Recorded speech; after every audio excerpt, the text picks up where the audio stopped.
Welcome to magnet brain. मैं हूं तुम्हारी वैदी मैम और आज हम पढ़ने वाले हैं case study based question chapter number 6 molecular basis of inheritance grade 12 biology के।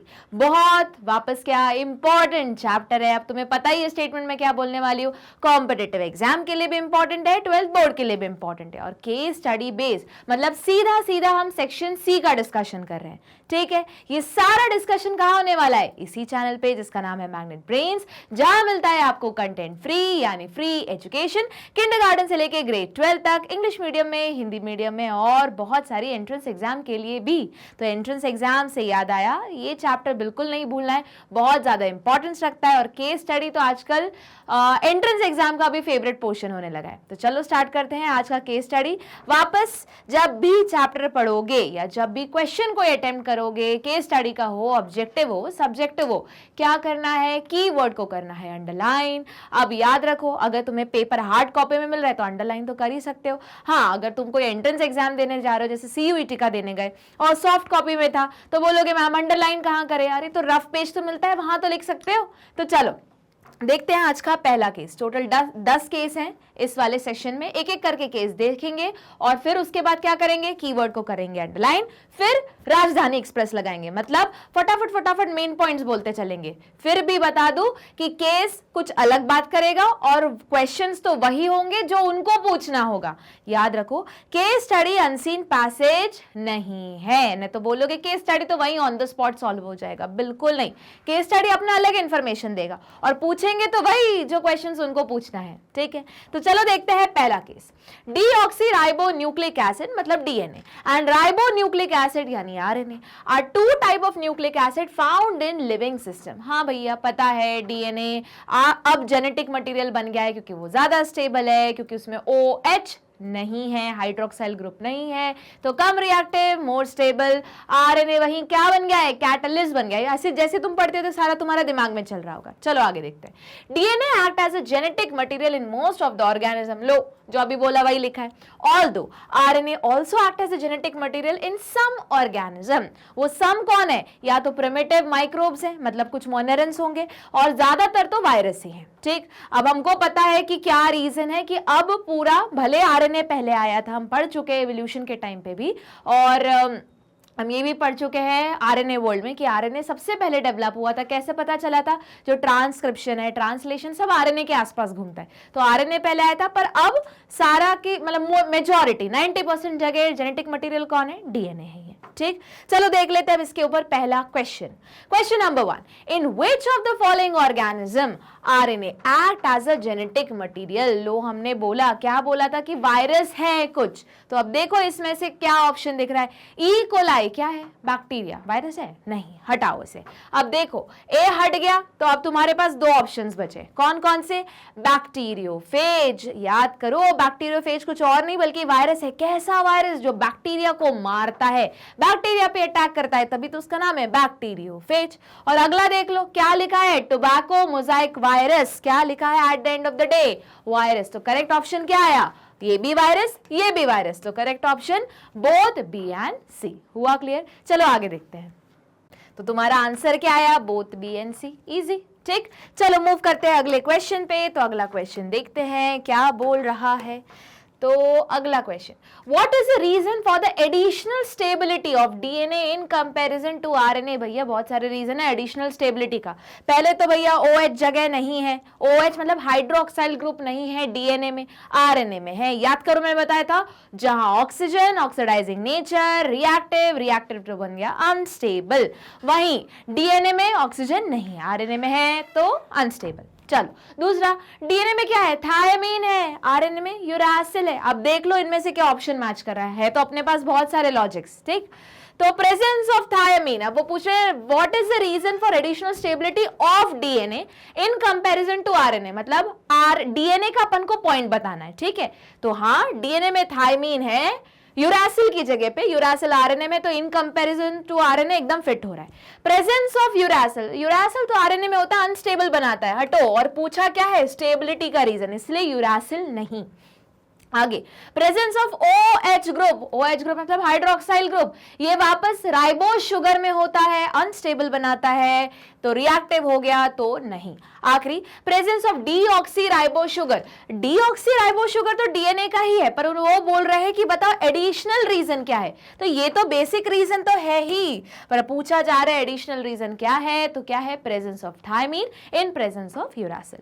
हुआ क्लियर? चलो मूव करते हैं अगले क्वेश्चन पे। Question number 3, which of the following criteria a molecule must fulfil to act as a genetic material. अब देखो ये सीधा सीधा क्वेश्चन है जो हम टेक्स्ट पढ़ चुके हैं, उसमें हमने पढ़ा था एक स्लाइड में कि जेनेटिक मटेरियल कब होगा, जब ये फॉलोइंग क्राइटेरिया पूरे होंगे। तो अब ऑप्शंस देख लेते हैं, मैच कर लेंगे। चलो देखते हैं।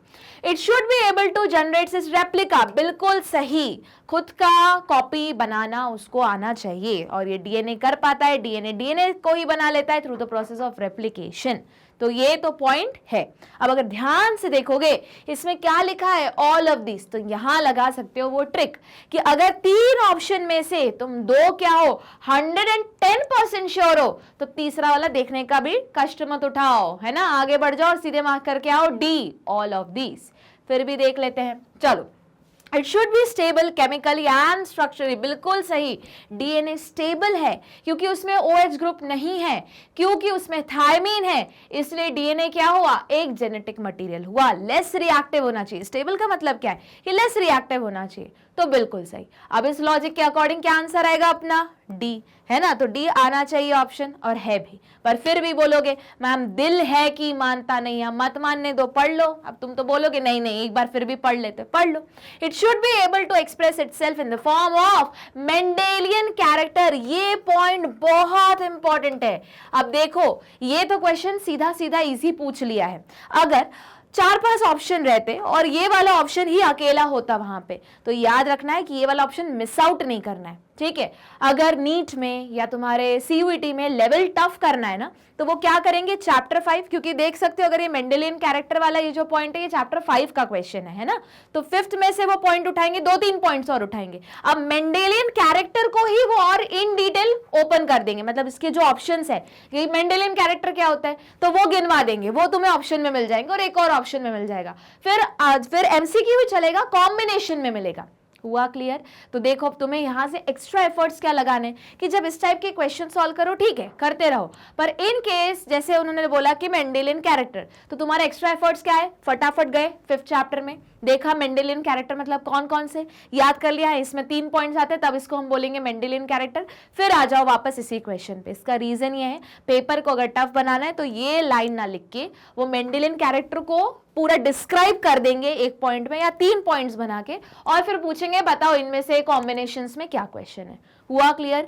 देखो धीरे धीरे पढ़ते समय तुम पढ़ाई सही डायरेक्शन में तब कर रहे हो जब तुमको खुद पता चलने लगे कि इस चैप्टर को कौन से दूसरे टॉपिक के साथ मर्ज करके एक नया क्वेश्चन पूछ सकते हैं, या इसी क्वेश्चन को कैसे दूसरे तरीके से फ्रेम आउट किया जा सकता है। अगर ये चीज तुम कर पा रहे हो तो बहुत बढ़िया, एकदम सही डायरेक्शन में चल रहे हो। मतलब सीधा सीधा तुम एग्जामिनर का दिमाग के अंदर जो क्वेश्चन फ्रेम हो रहे हैं ना, तुम वो पता लगा पा रहे हो, और एक बार वो पता लग गया तो क्वेश्चन तो यूं सॉल्व हो जाएगा। ठीक, तो इसका आंसर क्या हुआ, डी, ऑल ऑफ दीज, जिसमें होना चाहिए stable, chemically stable, physically stable. Stable के तब बनेगा जब वो अनरिएक्टिव रहेगा, तो डीएनए तो अनरिएक्टिव है, नॉन रिएक्टिव है। उसके बाद या लेस रिएक्टिव, नॉन रिएक्टिव नहीं बोलेंगे, लेस रिएक्टिव बोलेंगे। रेप्लिकेट कर पाता है, खुद की कॉपी बना पाता है, किस तरीके से जल्दी बताओ, सेमी कंजर्वेटिव मेथड्स है। बहुत बढ़िया, तो इसी तरीके से पढ़ना है, ठीक है।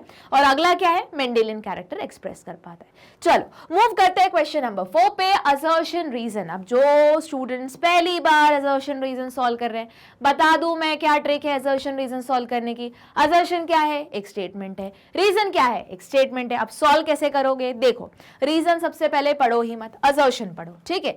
तुमने पढ़ा स्टेटमेंट और तुमको लगा हाँ ये स्टेटमेंट सही है, मतलब अपने में सही बोल रहा है, तो फिर आगे पढ़ने का कष्ट उठाओ। अगर ये स्टेटमेंट तुम पढ़ रहे लग रहा है कि क्या बकवास लिखी हुई है, जैसे उसमें लिखा है सपोज करो डीएनए जेनेटिक मटेरियल ही नहीं है, तो गलत स्टेटमेंट है ना, तो रीजन पढ़ने का भी कष्ट मत उठाओ, सीधा नीचे आओ और डी आंसर मार्क करके आओ, अपना टाइम बचाओ। ठीक, स्मार्ट स्टडी करनी है।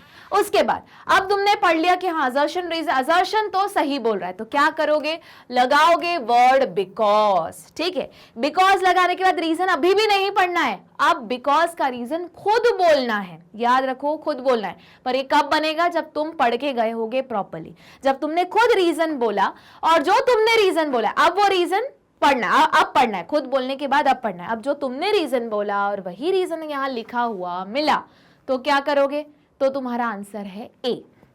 क्या आंसर है, ए। अगर जो तुमने बोला था वो यहां लिखा हुआ नहीं मिला, कुछ और मिल रहा है पर वो भी सही लिखा हुआ है पर इसका सही लॉजिक नहीं फिट हो रहा है, ठीक है, तो आंसर आएगा क्या, बी। फिर तुमने पढ़ा और ये पढ़ा हुआ फिर से कुछ भी बकवास बोल रहा था तो तुम्हारा आंसर क्या आएगा, सी। हुआ क्या क्लियर? तो चलो स्टार्ट करते हैं assertion reason. RNA is labile and easily degradable, हाँ बिल्कुल सही, ये तो सही है।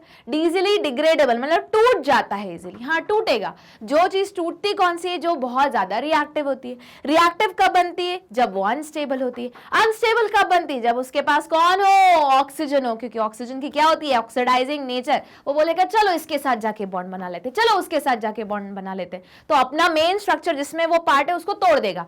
तो आरएनए के पास सेकेंड पोजिशन पे, क्योंकि आरएनए में राइबोज शुगर होती है, OH ग्रुप होता है, तो OH के कारण वो हुई रिएक्टिव इन नेचर, रिएक्टिव के कारण हुई अनस्टेबल, अनस्टेबल हुई इसलिए degradable.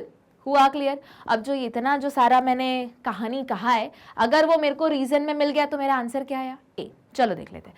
The second OH group present at every nucleotide in RNA is a reactive group. बिल्कुल सही, यही तो मैंने बोला, तो तुम्हारा आंसर क्या आया, ए। हुआ क्लियर? चलो मूव करते हैं क्वेश्चन नंबर आगे, ठीक है, क्वेश्चन नंबर 5। जब भी मैच द फॉलोइंग आए ना, सबसे बढ़िया क्वेश्चन होते हैं, क्योंकि यहाँ पे सीधे सीधे हम लगा सकते हैं क्या, डिडक्शन मेथड, बहुत टाइम बचा सकते हैं, स्मार्ट वर्क कर सकते हैं। तो देखो, read the given statement and select the option that correctly fill in the blanks. Pyrimidine, pyrimidine मतलब सिंगल कार्बन रिंग, ठीक है, स्ट्रक्चर है ना, जिसमें कौन आता है, जल्दी बताओ, Ag आता है प्यूरिन में और बाकी जो बच गया C और T वो पायरिमिडिन में, ठीक। Present in DNA are 1 and dash while pyrimidines present in RNA are 3 and 4। अब देखो हमें पता है कि Ag तो भैया दोनों में कॉमन है। Ag कौन है, कैसे याद करवाया था मैंने, वो गाने से, AgOG, तो Ag तो है हमारा क्या, प्यूरिन। अब बोलोगे मैम यहाँ प्यूरिन की तो कहानी नहीं बोली, हाँ तो मैं तो सिर्फ लिख रही हूं ना, मतलब याद होगा।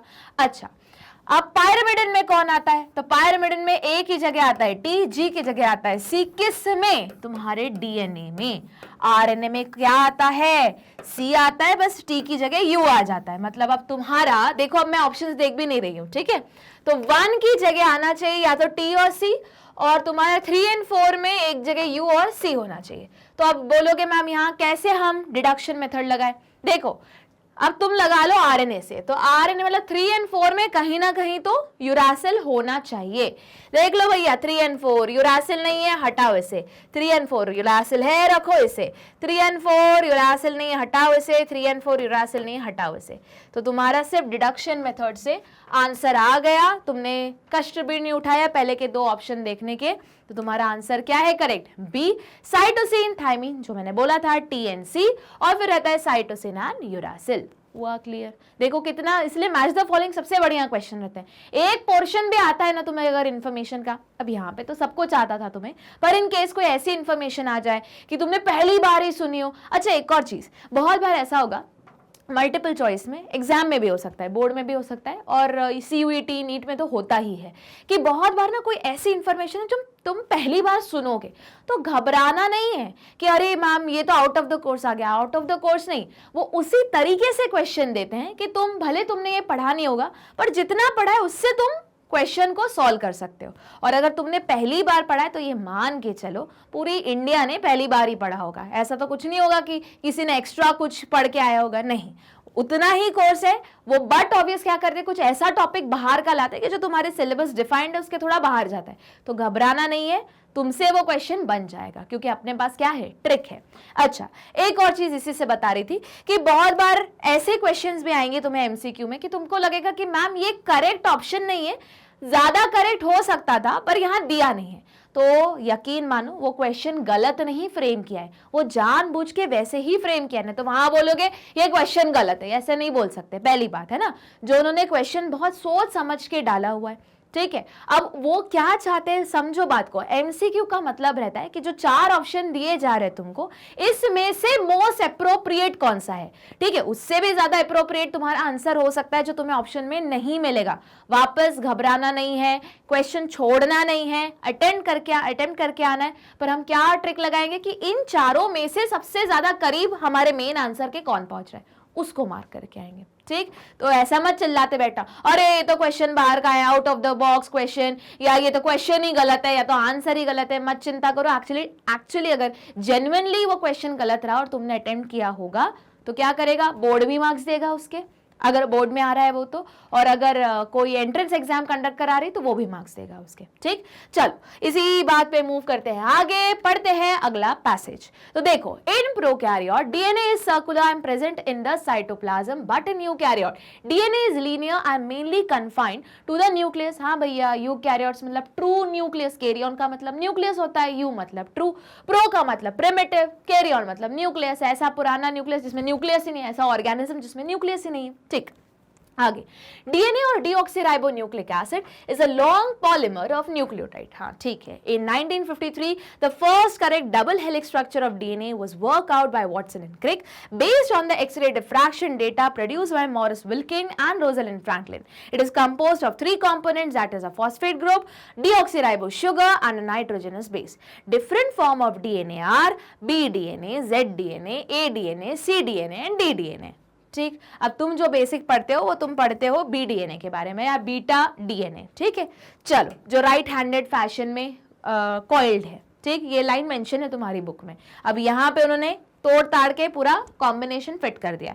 अब वही है, क्वेश्चन वही पूछेंगे जो उनको पूछना है। चलो पढ़ते हैं इसी पे क्वेश्चन नंबर 1। तो देखो, अब वापस क्या करोगे, कीवर्ड्स को फिर भी कर लो अंडरलाइन। क्या बोल रहे हैं एक बार वापस बोल लो कि प्रोकैरियोट में डीएनए रहता है, सर्कुलर रहता है, न्यूक्लियोइड के फॉर्म में रहता है। ये हमको पता है, यहाँ लिखा नहीं पर पता है हमको, ठीक है। इसीलिए प्रोकैरियोट में ट्रांसक्रिप्शन भी वही होगा, ट्रांसलेशन भी होगा, पर यूकैरियोट्स में ऐसा नहीं होता क्योंकि वहां पे न्यूक्लियस होता है। न्यूक्लियस के अंदर तुम्हें डीएनए लीनियर मिलेगा, धागे के फॉर्म में, उसी को हम बीड ऑन स्ट्रिंग स्ट्रक्चर या क्रोमैटिन फाइबर बोलते हैं, ठीक।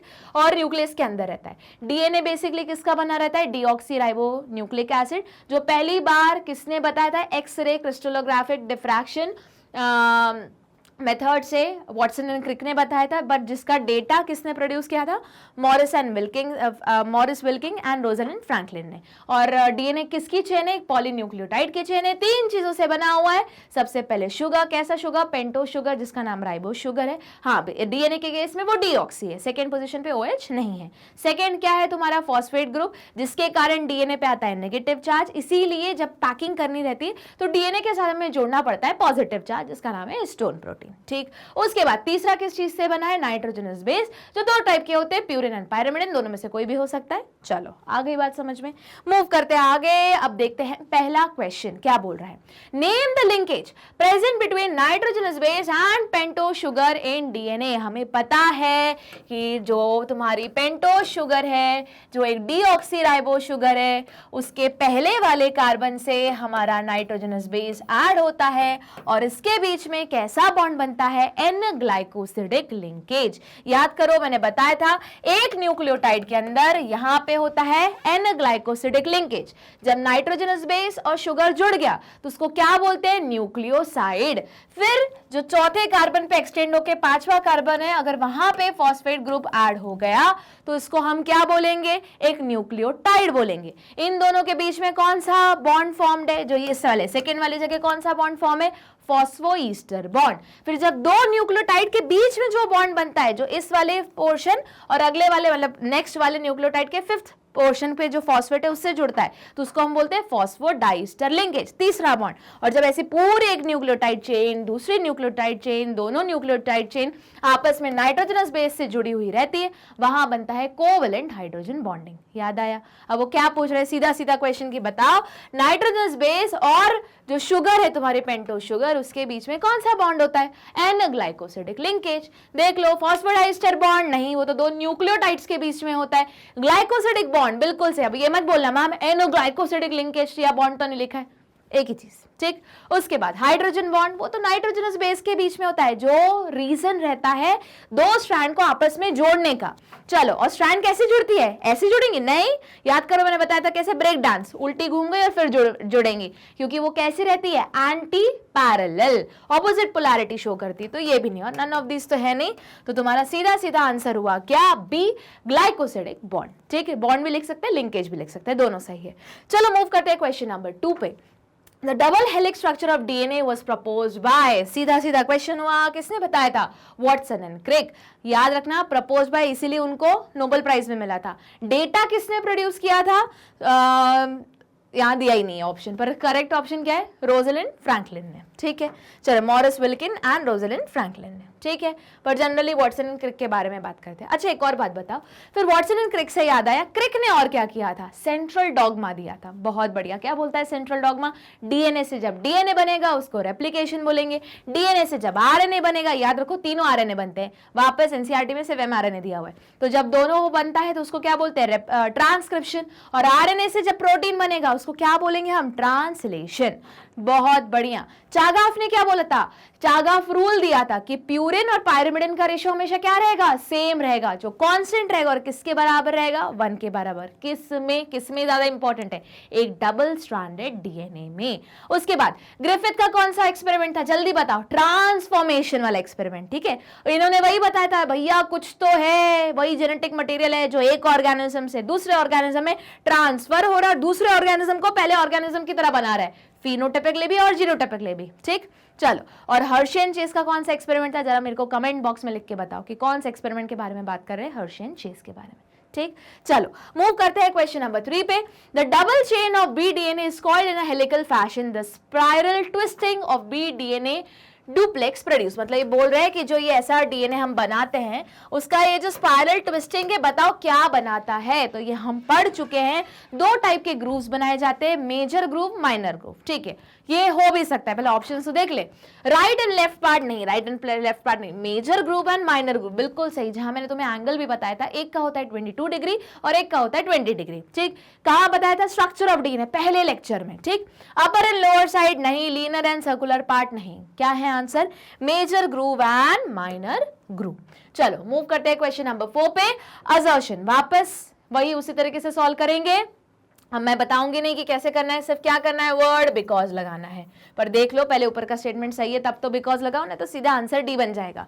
The 2 strands of DNA helix have uniform distance between them। मतलब वो सीधे सीधे बोल रहे हैं कि ये जो 2 स्ट्रैंड है हेलिक्स के, इनमें यूनिफॉर्म डिस्टेंस होता है, इसी को हम बोल सकते हैं विड्थ है या चौड़ाई डीएनए की सेम चलती है। बिल्कुल सही। पूरे ऑर्गेनिज्म में डीएनए की विड्थ सेम है, बताओ क्यों? क्योंकि दोनों स्ट्रैंड किससे जुड़े हुए हैं? हाइड्रोजन बॉन्डिंग से, और वो भले डबल बॉन्ड हो या ट्रिपल बॉन्ड हो, मतलब बेस पेयरिंग से, है ना। तो बॉन्ड का लेंथ, बॉन्ड लेंथ तो सेम ही है, ATGC, ए और टी के बीच में जो डबल बॉन्ड है और जी और सी के बीच में जो ट्रिपल बॉन्ड है, इन दोनों का लेंथ तो सेम ही चल रहा है। तो सिंस लेंथ सेम चल रहा है तो पूरे डीएनए की विड्थ तो क्या रहेगी? सेम रहेगी। सिर्फ डीएनए के ही नहीं, मतलब एक ऑर्गेनिज्म के, सारे ऑर्गेनिज्म के डीएनए की विड्थ तो सेम है, क्योंकि सारे में बॉन्ड, जो बॉन्ड है वो तो वो ATGC के बीच में बन रहा है, और बॉन्ड लेंथ तो सब में सेम है। बस क्या चेंज होगा? डीएनए की लेंथ चेंज होगी। क्यों? क्योंकि डीएनए की लेंथ डिपेंड करेगी कि कितने बेस पेयर जुड़े हुए हैं, या इसी को बोलने का दूसरा तरीका कि कितने न्यूक्लियोटाइड जुड़े हुए हैं, ठीक। तो क्या है आंसर? अब मेरे लॉजिक के अकॉर्डिंग बिकॉज के बाद क्या आना चाहिए? क्योंकि दोनों के बीच में क्या है? हाइड्रोजन बॉन्डिंग, और हाइड्रोजन बॉन्ड तो हर जगह सेम रहेगा, देख लो। अच्छा, हाइड्रोजन बॉन्डिंग किसके बीच में हो रही है? ATGC, टी क्या है? पायरिमिडिन, ए क्या है? प्यूरिन, ठीक। हुआ क्लियर ना? चलो आगे देख लें। A large size purine always pair opposite to small size pyrimidine. हाँ, ये ठीक है कि हमेशा प्यूरिमिडिन पायरिमिडिन के साथ बॉन्ड करता है, पर करेक्ट यहाँ वर्ड क्या होना चाहिए? किस टाइप का बॉन्ड बनता है? Hydrogen bond. वो तो यहाँ मेंशन ही नहीं किया है, पर ये स्टेटमेंट भी करेक्ट है, ओके। पर अब देखो, अब भले यहाँ पे उन्होंने हाइड्रोजन बॉन्ड मेंशन नहीं किया है, पर इनडायरेक्टली उन्होंने सिर्फ बोल दिया है क्या? कि पेयर कर रहा है। वही तो मैंने बोला, हाइड्रोजन बॉन्ड किसके बीच में? ATGC। अब देखो, आप बोलोगे मैम यहाँ पे हाइड्रोजन बॉन्ड तो मेंशन नहीं किया, तो गलत तो बोल सकते, मतलब हाँ अपने अकॉर्डिंग, लॉजिक के अकॉर्डिंग बी आंसर आना चाहिए। नहीं, पूरा पढ़ो ध्यान से। उन्होंने बोला है अ लार्ज साइज प्यूरिन, यहाँ एक वर्ड देखो क्या लिखा है? ऑलवेज, मतलब हमेशा। ए और टी के बीच में ही बॉन्डिंग होगा, जी और सी अब उन्होंने 80 नहीं बोला, उन्होंने बोला प्यूरिन्स का बॉन्ड हमेशा पायरिमिडिन्स के बीच में ही हमेशा बनेगा। सिंस ये बॉन्ड हमेशा बनेगा और दोनों के बीच में एक ही टाइप का बॉन्ड बनता है जिसका नाम क्या है, हाइड्रोजन बॉन्ड, और हाइड्रोजन बॉन्ड की बॉन्ड लेंथ तो सेम रहेगी, इसलिए उस लॉजिक से तुम्हारा ये आंसर क्या हुआ, मतलब इसका आंसर क्या हुआ, ए हुआ। क्लियर? चलो आगे देखते हैं, अगला क्वेश्चन देखते हैं। बहुत बढ़िया, वापस मैच द फॉलोइंग आएगा, आ गया, अपना टाइम बचेगा। Which of the following describe the structure of BDNA? जो DNA हमने पढ़ा है उसको हम BDNA बोलते हैं, मैंने बताया ना। चलो अब देख लेते हैं, यहाँ क्या लिखा है, पॉलीन्यूक्लियोटाइड चेन, ठीक है, और नंबर ऑफ बेस पेयर पर कंप्लीट टर्न ऑफ हेलिक्स। तो देखो इतने से ही तुम्हारा आंसर सॉल्व हो जाना चाहिए। हमको पता है एक पिच में या एक हेलिक्स में या एक टर्न में कितने बेस पेयर्स होते हैं, 10 बेस पेयर। 2 बेस पेयर्स का डिस्टेंस कितना होता है, 0.34 नैनोमीटर, इसलिए पूरा एक पिच का या एक टर्न का या हेलिक्स का कितना डिस्टेंस हुआ, 3.4 नैनोमीटर। तो ये तो सीधा सीधा इतने से लॉजिक से आंसर निकल आएगा। तो ये 10 है और एंटी पैरेलल होता है, हमें पता है। दोनों स्ट्रैंड थोड़ी देर पहले बोला क्या रहता है, एंटी पैरेलल, ऑपोजिट पोलैरिटी, उसी को तो एंटी पैरेलल बोलते हैं। तो पैरेलल नहीं, एंटी पैरेलल ही, क्योंकि 10 बेस पेयर ही होते हैं एक टर्न में। ठीक, तो देख लेते हैं करेक्ट आंसर क्या है, बी। चलो मूव करते हैं आगे। आ गया हमारा तीसरा केस, पढ़ना स्टार्ट करते हैं। DNA replication is a complex multi step process, replication बोले, ठीक है, that require enzyme, protein factor and metal ion. ठीक, DNA replication in eukaryotes occur in the nucleus during S phase of the cell cycle. It is semi-discontinuous in eukaryotes. हाँ, semi-discontinuous होता ही है। In prokaryote replication takes place in the cytoplasm, क्योंकि nucleus नाम की तो चीज है ही नहीं। DNA replication in bacteria occurs prior to fission. हाँ, तो उनके फिशन के पहले होता है। Nucleoid or viral chromosome is a single molecule of nucleic acid, it may be linear or circular. Nucleic acid in a virus is either DNA or RNA but never both. वो तो but obviously कभी भी दोनों होगा नहीं, दोनों में से कोई एक ही जेनेटिक मटेरियल रहेगा। तो ठीक है, उन्होंने बोला है कि डीएनए रेप्लिकेशन कॉम्प्लेक्स प्रोसेस है, बहुत सारी स्टेप वाली प्रोसेस है, उसमें बहुत सारे enzyme, protein factor, metal ion रखते हैं। डीएनए जो यूकैरियोटिक में वो न्यूक्लियस के अंदर होता है, प्रो में तो ऐसे कोई न्यूक्लियस ही नहीं है, तो साइटोप्लाज्म में होगा। यूकैरियोट में रेप्लिकेशन आई साइकिल के, जो मतलब सेल साइकिल नहीं याद आ रहा है तो 11th की बुक उठा के देखो, चैप्टर नंबर 10, वहां से याद आएगा कि सेल साइकिल को हम 2 फेजेस में डिवाइड कर सकते हैं, आई फेज, एम फेज। तो आई फेज के किसमें, एस फेज में, जो सिंथेसिस फेज है, वहां पे डीएनए का रेप्लिकेशन होता है, डबल होता है। वहीं प्रोकैरियोट्स में क्या होता है, प्रोकैरियोट में जस्ट फिशन के, बाइनरी फिशन या मल्टीपल फिशन के पहले हो जाता है। ठीक है, अब वायरस के अंदर या तो डीएनए आरएनए मिलेगा, और वही न्यूक्लियोइड और क्रोमोसोम वायरस हमेशा सिंगल मॉलिक्यूल रहता है न्यूक्लिक एसिड का। ठीक, आगे पढ़े हम।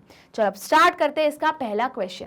इन viral DNA how many origin of replication are present. वो पूछ रहे हैं वायरस के डीएनए में कितने ओरिजिन ऑफ रेप्लिकेशन होते हैं। ओरिजिन ऑफ रेप्लिकेशन मतलब वो जगह जहां से रेप्लिकेशन स्टार्ट होता है। तो ये अपन याद रखना है कि वायरल में एक ही होता है, पर वही अगर वापस ये तुम बायोटेक्नोलॉजी वाले चैप्टर में पढ़ोगे कि ओरिजिन ऑफ रेप्लिकेशन वो जगह रहती है जिससे डिसाइड होगा कि कितनी बार और कहां से रेप्लिकेशन स्टार्ट होगा। ये तुम और इन डिटेल डिस्कस करेंगे हम बायोटेक्नोलॉजी वाले चैप्टर में, जहां बैक्टीरिया के अंदर खुद का जीनोमिक डीएनए तो रहता ही है, मतलब बैक्टीरिया हुआ, ठीक है, ये सपोज फ्लैजेला हुआ तो उसका जीनोमिक डीएनए तो रहेगा, पर साथ में कुछ extra circular chromosomal double stranded DNA भी मिलेगा। तो उनमें भी कुछ कुछ साइट रहती है जो क्या करते हैं, ओरिजिन ऑफ रेप्लिकेशन। तो ये एज अ वेक्टर यूज करते हैं, बायोटेक्नोलॉजी वाले चैप्टर में पढ़ेंगे इन डिटेल। ठीक, तो अभी इसका सीधा सीधा आंसर याद रख लो कि वायरस में कितने ओरिजिन ऑफ रेप्लिकेशन प्रेजेंट होते हैं, 1। ठीक, चलो मूव करते हैं आगे। Select the main enzyme involve in DNA replication. बोल रहे हैं कि मेन एंजाइम बताओ डीएनए रेप्लिकेशन में। तो बताओ जल्दी कौन कौन से एंजाइम तुमने पढ़े थे। तो बोलोगे मैम हेलिकेज आया था, ठीक, जिसने हेलिक्स ओपन किया था, रेप्लिकेशन की बात है। उसके बाद पॉलीमरेज आया था, पूरा नाम बताओ पॉलीमरेज का। डीएनए को पढ़ा, डीएनए बनाया, डीएनए डिपेंडेंट डीएनए पॉलीमरेज। ठीक, उसके बाद मैम वो जो छोटे छोटे टुकड़े आए थे लैगिंग स्ट्रैंड में, जिसको ओकाजाकी फ्रेगमेंट बोलते हैं, डिसकंटिन्यूअस सिंथेसिस के टाइम पे, तो छोटे छोटे टुकड़ों को एक डीएनए लाइगेज ने, जिसको मॉलिक्यूलर ग्लू भी बोला गया था, उसकी मदद से जोड़ा गया था। बहुत बढ़िया, एकदम सही चल रहा है। पर पूछा क्या तीनों एंजाइम्स के बारे में पूछा है? नहीं, उन्होंने पूछा है मेन एंजाइम बताओ। तो मेन एंजाइम तो भैया हमेशा एक ही रहेगा, भले रेप्लिकेशन हो या ट्रांसक्रिप्शन हो। कौन सा? पॉलीमरेज भैया, है ना। अब यहाँ ये क्या कर रहा है, कौन से पॉलीमरेज भैया है यहाँ पे, जो डीएनए को पढ़ रहे हैं और डीएनए बना रहे हैं, मतलब डीएनए डिपेंडेंट डीएनए पॉलीमरेज। देख लो, तो लाइगेज ये तो सबसे आखिरी में, तो नो, यस, टोपोआइसोमरेज, ये हमने एक्स्ट्रा इन्फॉर्मेशन पढ़ रही है, अगर याद होगा मैंने बताया था बुक में टोपोआइसोमरेज के बारे में मेंशन नहीं है, हेलिकेज फर्स्ट स्टेप में आता है, पर पूछ रहे मेन एंजाइम के बारे में बताओ। तो क्या हुआ तुम्हारा, डीएनए डिपेंडेंट डीएनए पॉलीमरेज। चलो मूव करते हैं आगे। चलो देखते हैं थर्ड क्वेश्चन क्या बोल रहा है। Read the given statement and select the option that correctly fill in the blanks. बहुत बढ़िया, वापस क्या दिख रहा है तुमको, मैच द फॉलोइंग, क्या लगा सकते हो, डिडक्शन मेथड। देख लेते हैं। Enzyme 1 act over the ori state, ori मतलब ओरिजिन ऑफ रेप्लिकेशन, ठीक है। अब ये तुमको अभी पहली बार अजीब सा सुनाई दे रहा है, पर यकीन मानो जब बायोटेक्नोलॉजी वाला चैप्टर पढ़ लोगे ना, इतना कॉमन वर्ड लगेगा, ओराई ओराई ओराई। ओराई मतलब ऐसी जगह जहां पे रेप्लिकेशन क्या होता है, शुरू होता है, ओरिजिन ऑफ रेप्लिकेशन, ठीक।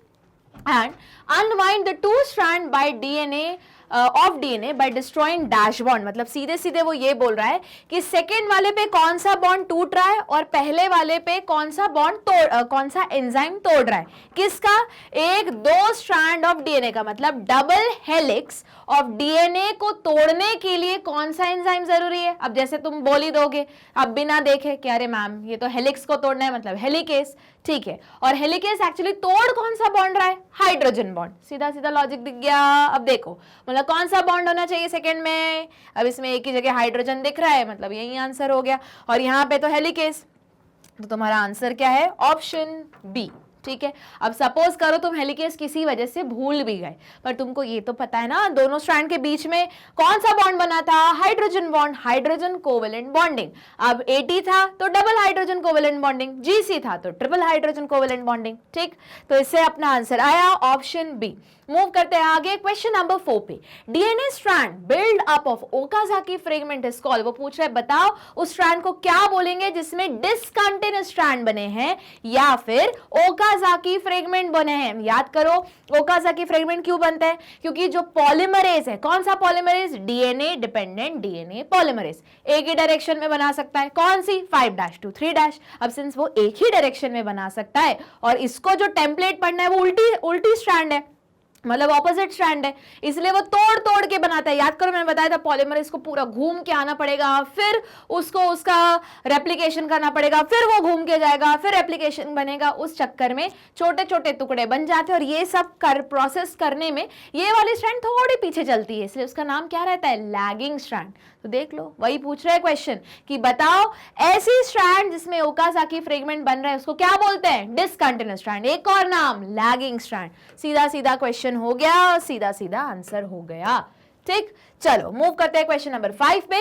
Select the incorrect statement, incorrect है तुम्हारा keyword, about DNA polymerase in eukaryotes. तुमको इन 4 में से इनकरेक्ट स्टेटमेंट को चूज करना है, मतलब सीधा सा लॉजिक, 4 में से 3 करेक्ट होंगे और एक गलत होगा। तो अगर तुमको सपोज करो नहीं पता है पर करेक्ट तो पता है ना, चलो उन्हीं को ढूंढते हैं। तो करेक्ट ढूंढो और उसको क्या करोगे, अगर तुम्हें लग रहा है कि ये स्टेटमेंट सही है तो उसको काट दो, क्योंकि पूछा क्या है, इनकरेक्ट। देखो polymerase alpha is required for initiation of replication. अब बोलोगे मैम हमने अल्फा के बारे में तो पढ़ा ही नहीं, ठीक है अभी होल्ड करके रखो, ठीक है। When the RNA primer get remove the gap is filled by DNA polymerase beta in eukaryotes. देखो अब ये वाला जो क्वेश्चन है इसका मैं आंसर इसलिए बता देती हूँ कि इसका इससे रिलेटेड जो जितना भी इंफॉर्मेशन है ना तुम वापस वही बायोटेक्नोलॉजी वाले चैप्टर में पढ़ोगे। अब बोलोगे तुम्हारा जेन्युइन क्वेश्चन आ जाएगा, फिर मैम इस टाइप के क्वेश्चन कब से आने लगे, क्योंकि वापस वही एग्जाम में भी 12th बोर्ड में भी ऐसे कुछ क्वेश्चंस आएंगे कि 2 चैप्टर में जो कॉमन टॉपिक्स चल रहे हैं या थोड़ा सा टॉपिक दूसरे में ज्यादा एक्सप्लेन्ड है पर उसका रिलेशन यहाँ पे उन दोनों को मर्ज करके पढ़ाया जाएगा। तो ये जितने भी ये प्राइमर जो दिख रहा है तुमको लिखा हुआ, तो मैंने बताया था ये प्राइमर ज्यादा आएगा तुम्हारे पीसीआर टेक्निक में, पहली बार वहां प्राइमर सुनोगे तुम, ठीक है। तो जो प्राइमर है तो प्राइमर के बारे में मेंशन है बायोटेक्नोलॉजी वाले चैप्टर में, पर मैंने यहाँ बताया था कि प्राइमर वो जगह होती है जो कुछ स्ट्रैंड रहता है सेम डीएनए का कॉम्प्लीमेंट्री, वो अटैच हो जाता है और क्या करता है पॉलीमरेज को बुलाता है कि यहाँ से शुरू करो। तो इस वाले का मैं ये सजेस्ट करूंगी कि इसका ये वाला इंफॉर्मेशन याद कर लो, ठीक है। अब देखो ये तुम पहली बार कर रहे हो तो पहली बार ही आ रहा होगा, अब ये तुमको इतना इन डिटेल नहीं पढ़ाया गया है, वापस ये भी बता दूं, इसके चांस थोड़े कम है क्योंकि ये थोड़ा ग्रेजुएशन लेवल का क्वेश्चन है। ठीक है, अब ना तुमने पॉलीमरेज अल्फा सुना है, ना पॉलीमरेज बीटा सुना है, ठीक है, ना ईटा सुना है, ये सारे तुमने नहीं सुने हुए, तो ये मत चिंता करो। तुमने सिर्फ पॉलीमरेज सुना है और या फिर पॉलीमरेज 1 2 3 सुना है, वो भी ट्रांसक्रिप्शन के केस में।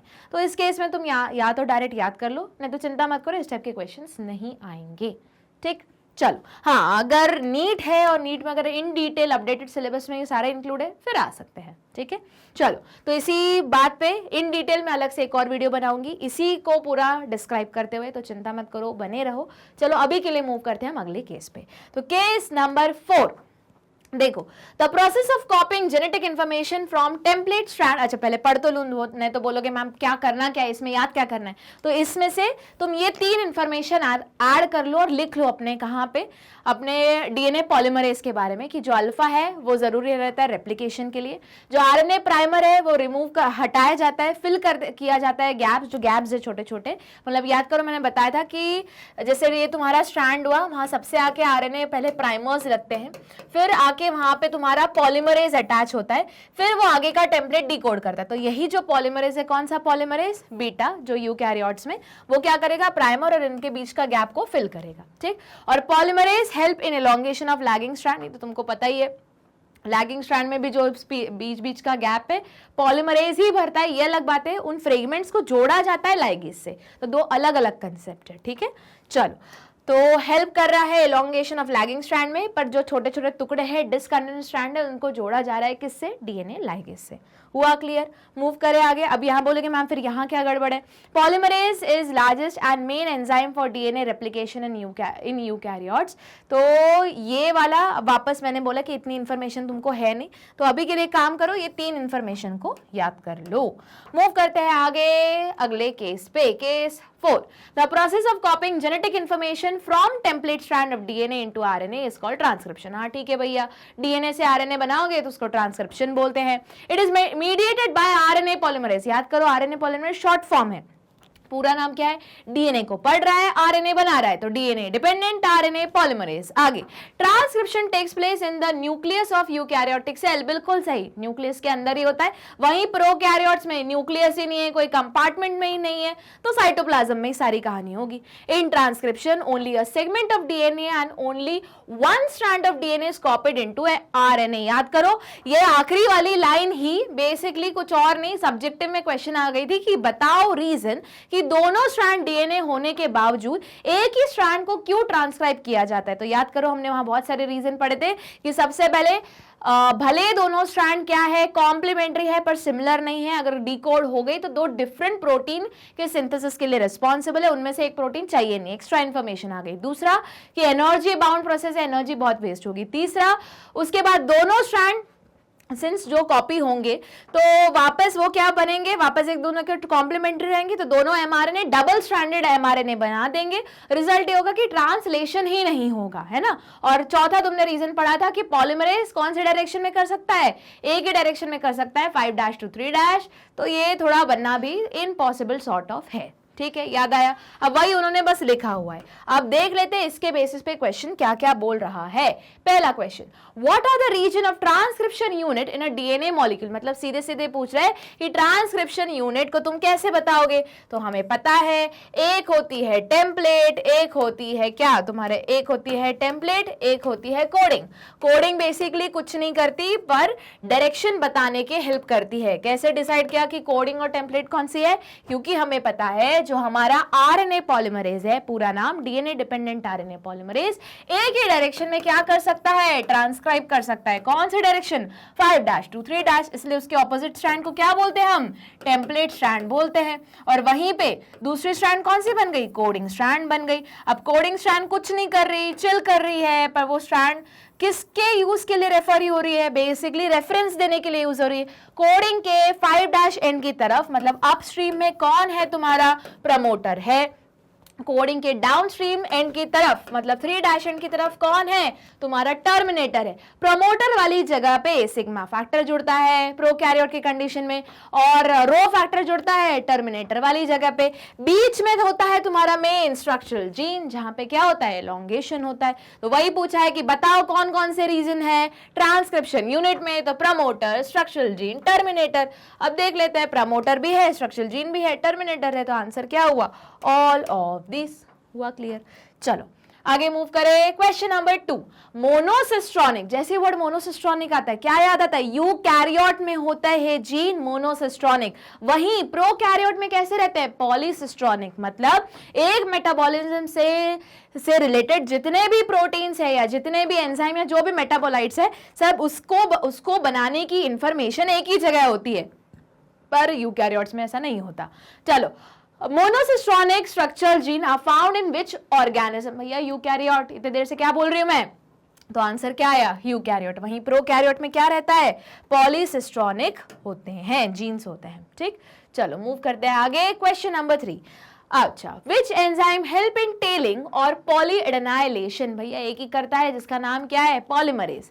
वही पॉली ए टेल करता है, वही एडेनाइलेशन करता है, तो तुम्हारा आंसर आया पॉली ए पॉलीमरेज। ठीक, अब बोलोगे मैम हम कैसे डिसाइड करें पॉली, अब यहाँ ना ये तुमने पढ़ा नहीं है, पर थोड़ा सा जनरल नॉलेज का यूज करो। एक्सोन्यूक्लियस, अब वापस मैंने बताया था, 2 टाइप के रिस्ट्रिक्शन एंजाइम्स होते हैं, 2 टाइप की मॉलिक्यूलर सिजर होती है जो कट लगाती है। एक को बोलते हैं एंडोन्यूक्लियस जो डीएनए के अंदर स्पेसिफिक जगह कट लगाती है, और एक को बोलते हैं एक्सोन्यूक्लियस जो डीएनए के कोने कोने में कट लगाती है।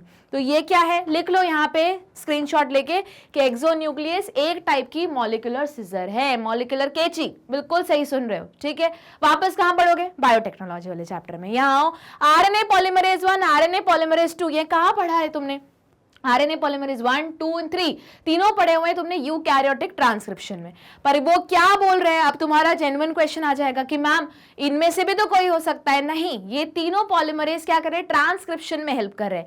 फिर उसके बाद जो मॉडिफिकेशन, उसके लिए अलग एंजाइम्स है। वापस ये अलग बात है, तुम्हारी बुक में इसके बारे में मेंशन नहीं है, मतलब स्टेप्स के बारे में मेंशन है, पर कौन कर रहा है इनको इसके बारे में मेंशन नहीं है। तो वापस थोड़ा जनरल नॉलेज लगा लो कि होता कि सारी चीजें कौन करता है, पॉलीमरेज। अब कौन सी प्रोसेस कर रहा है, पॉली एडेनाइलेशन, तो क्या नाम होगा, पॉली ए पॉलीमरेज। हुआ क्या क्लियर? मूव करें आगे। चलो देख लेते हैं क्वेश्चन नंबर 4, असर्शन रीजन। तो क्या करते हैं हम, लगा देते हैं बिकॉज। चलो पढ़ना शुरू करते हैं। A single RNA polymerase in prokaryote synthesise all type of RNA. तो सिंगल आरएनए पॉलीमरेज, हाँ एक ही पॉलीमरेज होता है प्रोकैरियोट में, और वो सारे टाइप ऑफ आरएनए बना लेता है। हाँ बिल्कुल सही, ये तो एकदम सही है, ठीक है। और हमें पता भी है कि वो पॉलीसिस्ट्रॉनिक भी होता है, और एक ही पॉलीमरेज काफी होता है, क्योंकि जितना भी चीजें रहती सारी काम की चीजें रहती, कोई बकवास चीजें नहीं रहती। चलो आगे देख लेते हैं। Prokaryotic RNA polymerase has sigma factor. Sigma factor तो है इनिशिएशन के लिए, पर जो मैंने बोला कि ये सब क्यों होता है, क्योंकि कैसा रहता है, पॉलीसिस्ट्रॉनिक, अलग अलग चाहिए ही नहीं, कोई बकवास जगह है ही नहीं, और सारे के सारी चीजें काम की है, एक्सॉन्स है सारे के सारे। वहीं यूकैरियोट्स में एक्सॉन्स भी है और इंट्रूडिंग जगह भी है, इंट्रॉन्स भी है। तो ये तो हम पढ़ चुके हैं, और ये वाला स्टेटमेंट भी इंडिविजुअली सही है, पर ये इसका करेक्ट लॉजिक नहीं है, इसलिए आंसर क्या आया तुम्हारा, ऑप्शन बी। हुआ क्लियर? चलो आगे मूव करते हैं। क्वेश्चन नंबर 5 देखते हैं। Read the given list of material. अब मटेरियल दिया है, एक बार क्वेश्चन भी देख लेते हैं कि ठीक है मटेरियल का करना क्या है। Which of the above given material are required for transcription? अब अपन देखो कि इनमें से कौन कौन सा ट्रांसक्रिप्शन के लिए इंपॉर्टेंट है। चलो देखते हैं पहला मटेरियल, आरएनए पॉलीमरेज एंजाइम। पूरा नाम क्या होता है, डीएनए डिपेंडेंट आरएनए पॉलीमरेज। तो ये तो चाहिए भैया, ट्रांसक्रिप्शन में एकदम इंपॉर्टेंट है, तो 1 तो होना ही चाहिए। तो देख लो भैया, आप बोलोगे मैम सब में ही 1 है। अब देखो यहाँ से तुम डिडक्शन लगा सकते हो, सब में 1 और 2 तो है ही, ठीक है। मतलब हम डिड्यूस कर सकते हैं 3rd नंबर से, 3rd वाले ऑप्शन से। तो डीएनए टेम्पलेट बिल्कुल चाहिए। अच्छा, आरएनए प्राइमर। प्राइमर तुमने कहां पढ़े थे, अगर याद होगा तो आरएनए तुमने प्राइमर के बारे में मेंशन किया गया था रेप्लिकेशन में, ट्रांसक्रिप्शन में नहीं चाहिए। तो रेप्लिकेशन में चाहिए होता है प्राइमर, और वापस आरएनए प्राइमर नहीं, वहां डीएनए प्राइमर चाहिए होता है। तो ये तो क्या है, गलत है, इसलिए क्रॉस लगा दिया। अब इस अच्छा वापस देखो, ओकाज़ाकी सेगमेंट कहां पढ़े थे तुमने, रेप्लिकेशन में। पूछा क्या है, ट्रांसक्रिप्शन। तो इतना क्लियर हो गया, 3rd और 4th तो नहीं होगा। तो इतने लॉजिक के अकॉर्डिंग अगर आंसर देखोगे तो जहां जहां थर्ड और फोर्थ मेंशन है उन ऑप्शंस को क्या करो, काट डालो, ठीक है। अब चलो फिर भी देख लो आगे। उसके बाद लिखा है 4 type of ribo nucleotide triphosphate, वो तो चाहिए भैया। जैसे जो दूसरा कॉम्प्लीमेंट्री स्ट्रैंड बन रहा है, मतलब जो एमआरएनए बन रहा है, तो बेसिकली अगर यहाँ ए लिखा है तो वहां तो टी तो नहीं, यहाँ यू आएगा, पर यू क्या है, एक और राइबो शुगर से जुड़ा हुआ रहेगा क्योंकि हम आरएनए बना रहे हैं। तो ये वही लिखा है राइबो मतलब राइबो शुगर न्यूक्लियोटाइड ट्राइफॉस्फेट। हाँ, बाकी तो सब कुछ सही है। यहाँ ये तो बिल्कुल चाहिए, 4 टाइप के चाहिए। तो तुम्हारा आंसर क्या हुआ? और divalent metal ion magnesium as cofactor नहीं, तो उसका तुम्हारा सही आंसर, अच्छा को फैक्टर के बारे में है तुम्हारी बुक में वापस नहीं मेंशन, कुछ कुछ चीजें इनडायरेक्टली मेंशन की है कि कुछ आयंस भी लगते हैं, सिर्फ आयंस करके उन्होंने छोड़ दिया है। तो कौन सा आयन लगता है? तुम्हारा मैग्नीशियम आयन लगता है एज अ को फैक्टर, ठीक है। तो याद रखो, इसी लॉजिक से तुम सॉल्व कर सकते हो। देखो अगर तुमको 6 पता भी नहीं है ना, फिर भी सॉल्व हो जाएगा। कैसे? सबसे पहले अगर यहाँ देखे तो ऑल ऑफ दिस क्यों नहीं, क्योंकि इनमें से जो थर्ड एंड फोर्थ वाला ऑप्शन है वो कैंसिल हो गया। तो जिसमें भी सपोज करो तुमको 6 के बारे में कुछ पता नहीं है, फिर भी ये कैसे क्वेश्चन सॉल्व हो रहा है मैं ये दिखा रही हूँ। तो सबसे पहले ऑल ऑफ दिस तब होता जब ये ऊपर के तीनों होते, और मैंने ऑलरेडी वो ऑप्शन काट दिया जिसमें फोर्थ लिखा हुआ है, क्योंकि फोर्थ में लिखा था ओकाजाकी फ्रेगमेंट्स। देख लेते हैं, फोर्थ में लिखा था ना, फोर्थ में लिखा था। तो जहां फोर्थ है तो वो ओकाजाकी फ्रेगमेंट किसका पार्ट है? रेप्लिकेशन का, इसलिए हट गया। तो ये हट गया तो ऑटोमेटिकली ये हट गया। अब तुम्हारा ऑप्शन बचा, देखो 5th और 6th तो दोनों में कॉमन है। अब तुम्हें सिर्फ डिसाइड किस पे करना है? थर्ड पे डिसाइड करना है। और थर्ड क्या है? तुम्हारा प्राइमर। अगर याद होगा, अब तुम आरएनए डीएनए मत देखो, प्राइमर्स तुम कहां पढ़ चुके? प्राइमर्स के बारे में मेंशन है तुम्हारे बुक में, कहां पे? रेप्लिकेशन वाली जगह पे। पूछा किसके बारे में है? ट्रांसक्रिप्शन के बारे में पूछा है। तो थर्ड भी क्या हुआ? ऑप्शन के बाहर हो गया।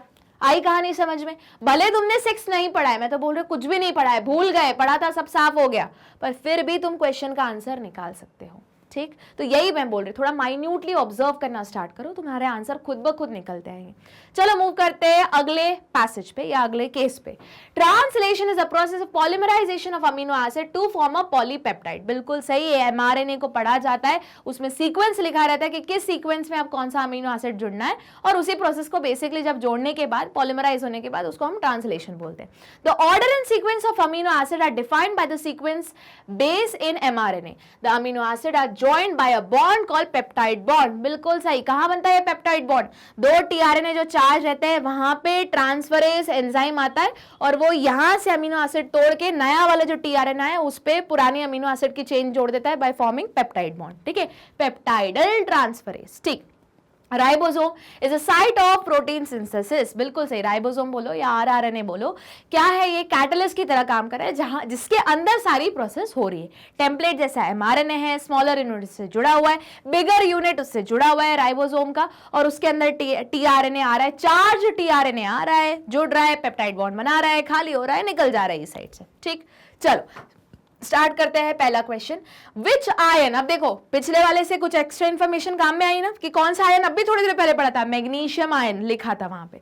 अब वो पूछ रहे हैं विच ion is essential for association of both units of ribosome at the time of protein formation. तो आंसर हुआ मैग्नीशियम आयन। एक डाइवेलेंट आयन की जरूरत रहती है, जो एक डाइवेलेंट कैटायन की जरूरत रहती है, जो है तुम्हारा मैग्नीशियम आयन। मैग्नीज नहीं होगा, मैग्नीशियम आयन, ना ही कैल्शियम होगा, ठीक। चलो मूव करते हैं क्वेश्चन नंबर 2 पे।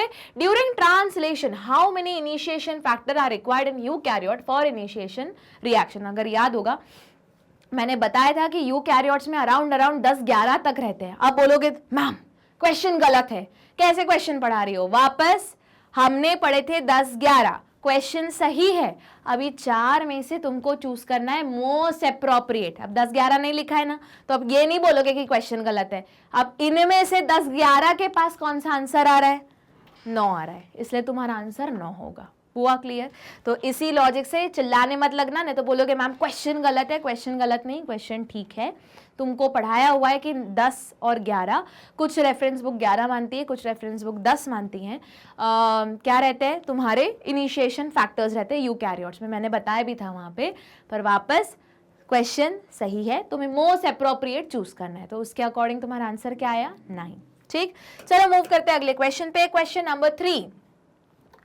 Which part of mRNA contain untranslated region, वो पूछ रहे हैं mRNA में कौन सी जगह ऐसी है जो ट्रांसलेट नहीं हो पाती। भैया दो ही जगह है, एक तो स्टार्टिंग वाली, एक कोने वाली, जहां मतलब 5' एंड की तरफ भी और 3' एंड की तरफ भी, जिन्हीं को हम UTRs बोलते हैं।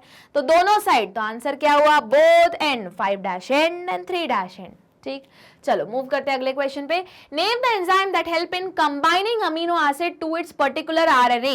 वो पूछ रहा है बताओ कौन सा अमीनो एसिड है जो कंबाइन कर रहा है अमीनो एसिड को उस पर्टिकुलर RNA में। तो हम पढ़ चुके हैं। अब देखो, आप बोलोगे मैम हमने तो पेप्टाइडल ट्रांसफरेज के बारे में पढ़ा था, यहाँ तो अमीनो असाइल RNA सिंथेटेज लिखा है। हाँ, वापस कुछ एक्स्ट्रा इन्फॉर्मेशन है, इसलिए क्या करने होते हैं, क्वेश्चन सॉल्व, MCQ सॉल्व करने रहते हैं। ठीक है, तो इसका ले लो स्क्रीनशॉट। एक्स्ट्रा इन्फॉर्मेशन है, बुक में मेंशन नहीं है, याद कर लो। पेप्टाइडल ट्रांसफरेज तुमने पढ़ा है, जो किसके बीच में बॉन्ड बनाता है, दो अमीनो एसिड के बीच में बॉन्ड बनाता है। बेसिकली ये वो एंजाइम है जो रिस्पॉन्सिबल है दो tRNA के बीच में एक पूरा अमीनो एसिड को उठा के जो नया tRNA है उसके अमीनो एसिड में जोड़ने में और दोनों के बीच में पेप्टाइड बॉन्ड बनाने में, इसलिए उसका नाम है पेप्टाइडल, क्योंकि पेप्टाइड बॉन्ड भी बनाया और पूरा का पूरा अमीनो एसिड को क्या किया, ट्रांसफर किया, तो ट्रांसफरेज। पर क्वेश्चन क्या पूछ रहे हैं कि बताओ कौन सा वो एंजाइम है जिसने अमीनो एसिड में क्या किया, एक पर्टिकुलर RNA को जोड़ा है। तो इसमें कौन सा, देखो ये तुम लॉजिकली सॉल्व कर सकते हो। कैसे, बताती हूँ। अच्छा, सबसे पहली स्टेप बताओ ट्रांसलेशन की कौन सी होती है, बोलोगे मैम चार्जिंग ऑफ tRNA।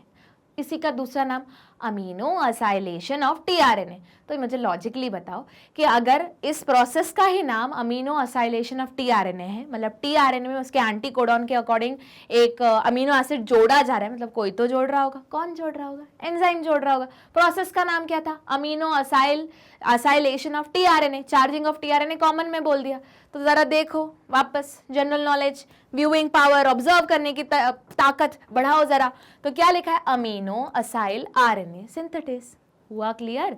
चलो मूव करें आगे। तो देखो इनडायरेक्टली तो तुम्हारे बुक में भी दिया हुआ है, दिया है कि नहीं।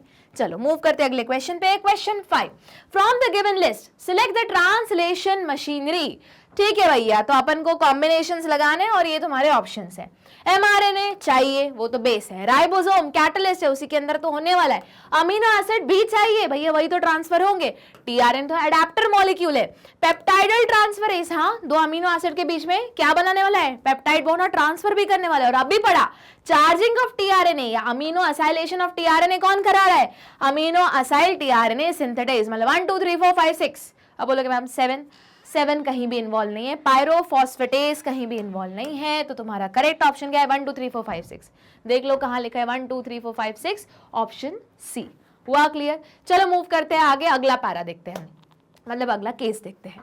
The process of translation require transfer of genetic information from a polymer of nucleotide to synthesise a polymer of amino acid. हाँ ठीक, वो बोल रहा है कि ट्रांसलेशन जो प्रोसेस है वो बेसिकली जेनेटिक इंफॉर्मेशन ट्रांसफर हो रही है न्यूक्लियोटाइड से अमीनो एसिड के पॉलीमर को बनाने के लिए। ठीक है, the relationship between the sequence of amino acid in polypeptide and nucleotide sequence of DNA और mRNA is called genetic code. मतलब DNA में जो चीज लिखी हुई इंफॉर्मेशन और mRNA में लिखी हुई वो जेनेटिक कोड की लैंग्वेज में लिखी हुई है। बिल्कुल सही, 4 बेसिस में पूरी कहानी खत्म हो गई है। DNA के बारे में बात करें 4 बेस तो ATGC, और अगर RNA के बारे में बात करें तो AUGC। बिल्कुल सही। आगे, George गैमो suggested that in order to code for all the 20 amino acid, code should be made up of 3 nucleotide। उन्होंने बताया, जॉर्ज गैमो में, ये भी पढ़ चुके हम, कि टोटल 20 अमाइनो एसिड है जिनसे प्रोटीन बन रहे हैं, और 20 अमाइनो एसिड को कोड करने के लिए जो ये कोड जेनेटिक कोड है उसको हमें 3 के सेट्स में पढ़ना है, ट्रिपलेट्स के सेट में पढ़ना है। बिल्कुल। अच्छा, यहीं से एक्स्ट्रा कुछ पूछ रही हूँ, बताओ कितने कोडॉन्स बने। प्रोबेबिलिटी लगाने के बाद 64 कोडॉन्स बनते हैं, पर उसमें से काम के कितने हैं, 61। बाकी 3 क्या है, नॉनसेंस कोडॉन या स्टॉप कोडॉन, जो कुछ नहीं काम करते। ठीक है, कौन कौन से, यू आ, यू गा, और गंदा गाना गाया तो उल्टी आ गया है ना, तो यू अग या यू ए जी। ठीक, चलो आगे बढ़े। अब चलो देख लेते हैं पहला question, what is codon. Codon क्या है, देखो, a length of DNA which code for a particular protein. Length of DNA बोलना ज्यादा सही है क्या, नहीं। अब अपन क्या करेंगे, अब बोलोगे मैम ठीक तो है, हाँ ठीक है, पर हम वापस क्या कर रहे हैं, मोस्ट अप्रोप्रिएट की सर्च कर रहे हैं। तो इसको होल्ड पे रखो। अगला, a part of tRNA molecule to which the specific amino acid is attach. नहीं, टीआरएनए मॉलिक्यूल नहीं, आरएनए डीएनए पे ही होता है, कोड्स फॉर्म में बेस पेयर होना चाहिए जो 3-3 के सेट में पड़े तो उसको कोडॉन बोलते हैं। आगे, और जिसमें इंफॉर्मेशन है अमीनो एसिड को बनाने की, ठीक है। Part of tRNA molecule which recognise the triplet code on the messenger RNA. TRNA क्यों बोल रहे हैं, दोनों में होता है, डीएनए में भी होता है, आरएनए में भी होता है। आगे, द पार्ट ऑफ एमआरएनए, हाँ बोल सकते हैं, molecule that has a sequence of base coding for an amino acid. Yes, अब ये भी ठीक है, ये भी ठीक है, पर ज्यादा करेक्ट क्या है ये, क्योंकि यहां से पर्टिकुलर प्रोटीन बोल दिया है। हमको पता है कि कोडॉन क्या होता है, एमआरएनए पे लिखा हुआ 3-3 सेट का सीक्वेंस रहता है और हर सेट एक अमीनो एसिड के बारे में बताता है।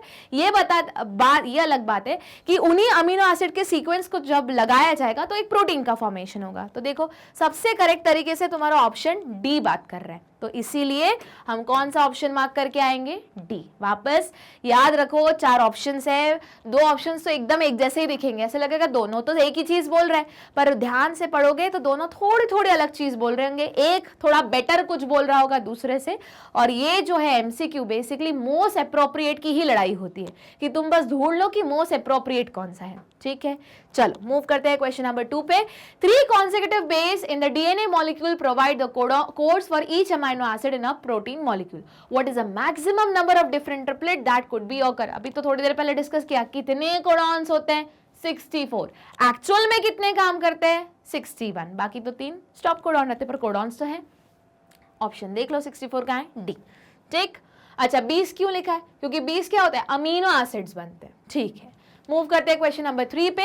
Listed below are some amino acid and their corresponding mRNA triplets, मतलब ये दिए हुए हैं, ठीक है। अच्छा उन्होंने ये एमआरएनए ट्रिपलेट्स दिए। अब देखो ध्यान से क्वेश्चन पढ़ना है, ये एमआरएनए का सीक्वेंस दिया, भले वो एमआरएनए नहीं भी बोलते, सपोज करो ये बोलते भी नहीं, फिर भी तुम पता लगा सकते थे। बताओ कैसे, अरे यू लिखा है, यू लिखा है मतलब ये पक्का पूरा क्या है, एमआरएनए सीक्वेंस ही चल रहा है, ठीक है। आगे पढ़ लेते क्या बात कर रहा है। Which DNA sequence would be needed to produce the following polypeptide sequence, मतलब एमआरएनए दिया हुआ है और वो पूछ रहे हैं कि इसका डीएनए का सीक्वेंस बताओ। मतलब सीधा सीधा लॉजिक, जहां यू लगा हुआ है वहां तो देखो ए टी, तो टी की जगह यू लगा हुआ था, अब उसका उल्टा हमें लिखना आना चाहिए। मतलब वो पूछ क्या रहे, डीएनए सीक्वेंस पूछ रहे हैं। मतलब देख लो ये 4 में से आंसर किस में आना चाहिए, तुम्हारे डीएनए सीक्वेंस में आना चाहिए। देखो लिखा है ना, which DNA sequence would be needed to produce the following polypeptide sequence. अब याद करो डीएनए में क्या रहता है, टी होता है, यू नहीं होता। इसी लॉजिक से तुम आधा आंसर तो ऐसे ही निकाल सकते हो, जिस भी ऑप्शन में यू दिख रहा है ना उसको हटा दो। तो यू कहाँ दिख रहा है, ये दिख रहा है, हटाओ, यू यहाँ दिख रहा है, हटाओ। लो तुम्हारा 50-50 बन गया सॉल्व करने से पहले। अब क्या करोगे, सीधा सीधा किसी एक को उठाओ और एक को सॉल्व कर दो, क्योंकि देखो सारे अलग अलग ऑप्शंस हैं। तो अगर मैंने फिनाइल एलानिन को लिया, इसका मुझे क्या बनाना है, डीएनए वाला सीक्वेंस बनाना है, ठीक है। चलो इसका आरएनए वाला, एमआरएनए वाला सीक्वेंस देख लेते हैं। तो you you you you 3 bar you है, तो यू किसकी जगह लगता है आरएनए में, टी की जगह लगता है। तो टी के ऑपोजिट क्या कौन आता है, ए आता है। मतलब डीएनए में इसका क्या होना चाहिए, ए होना चाहिए।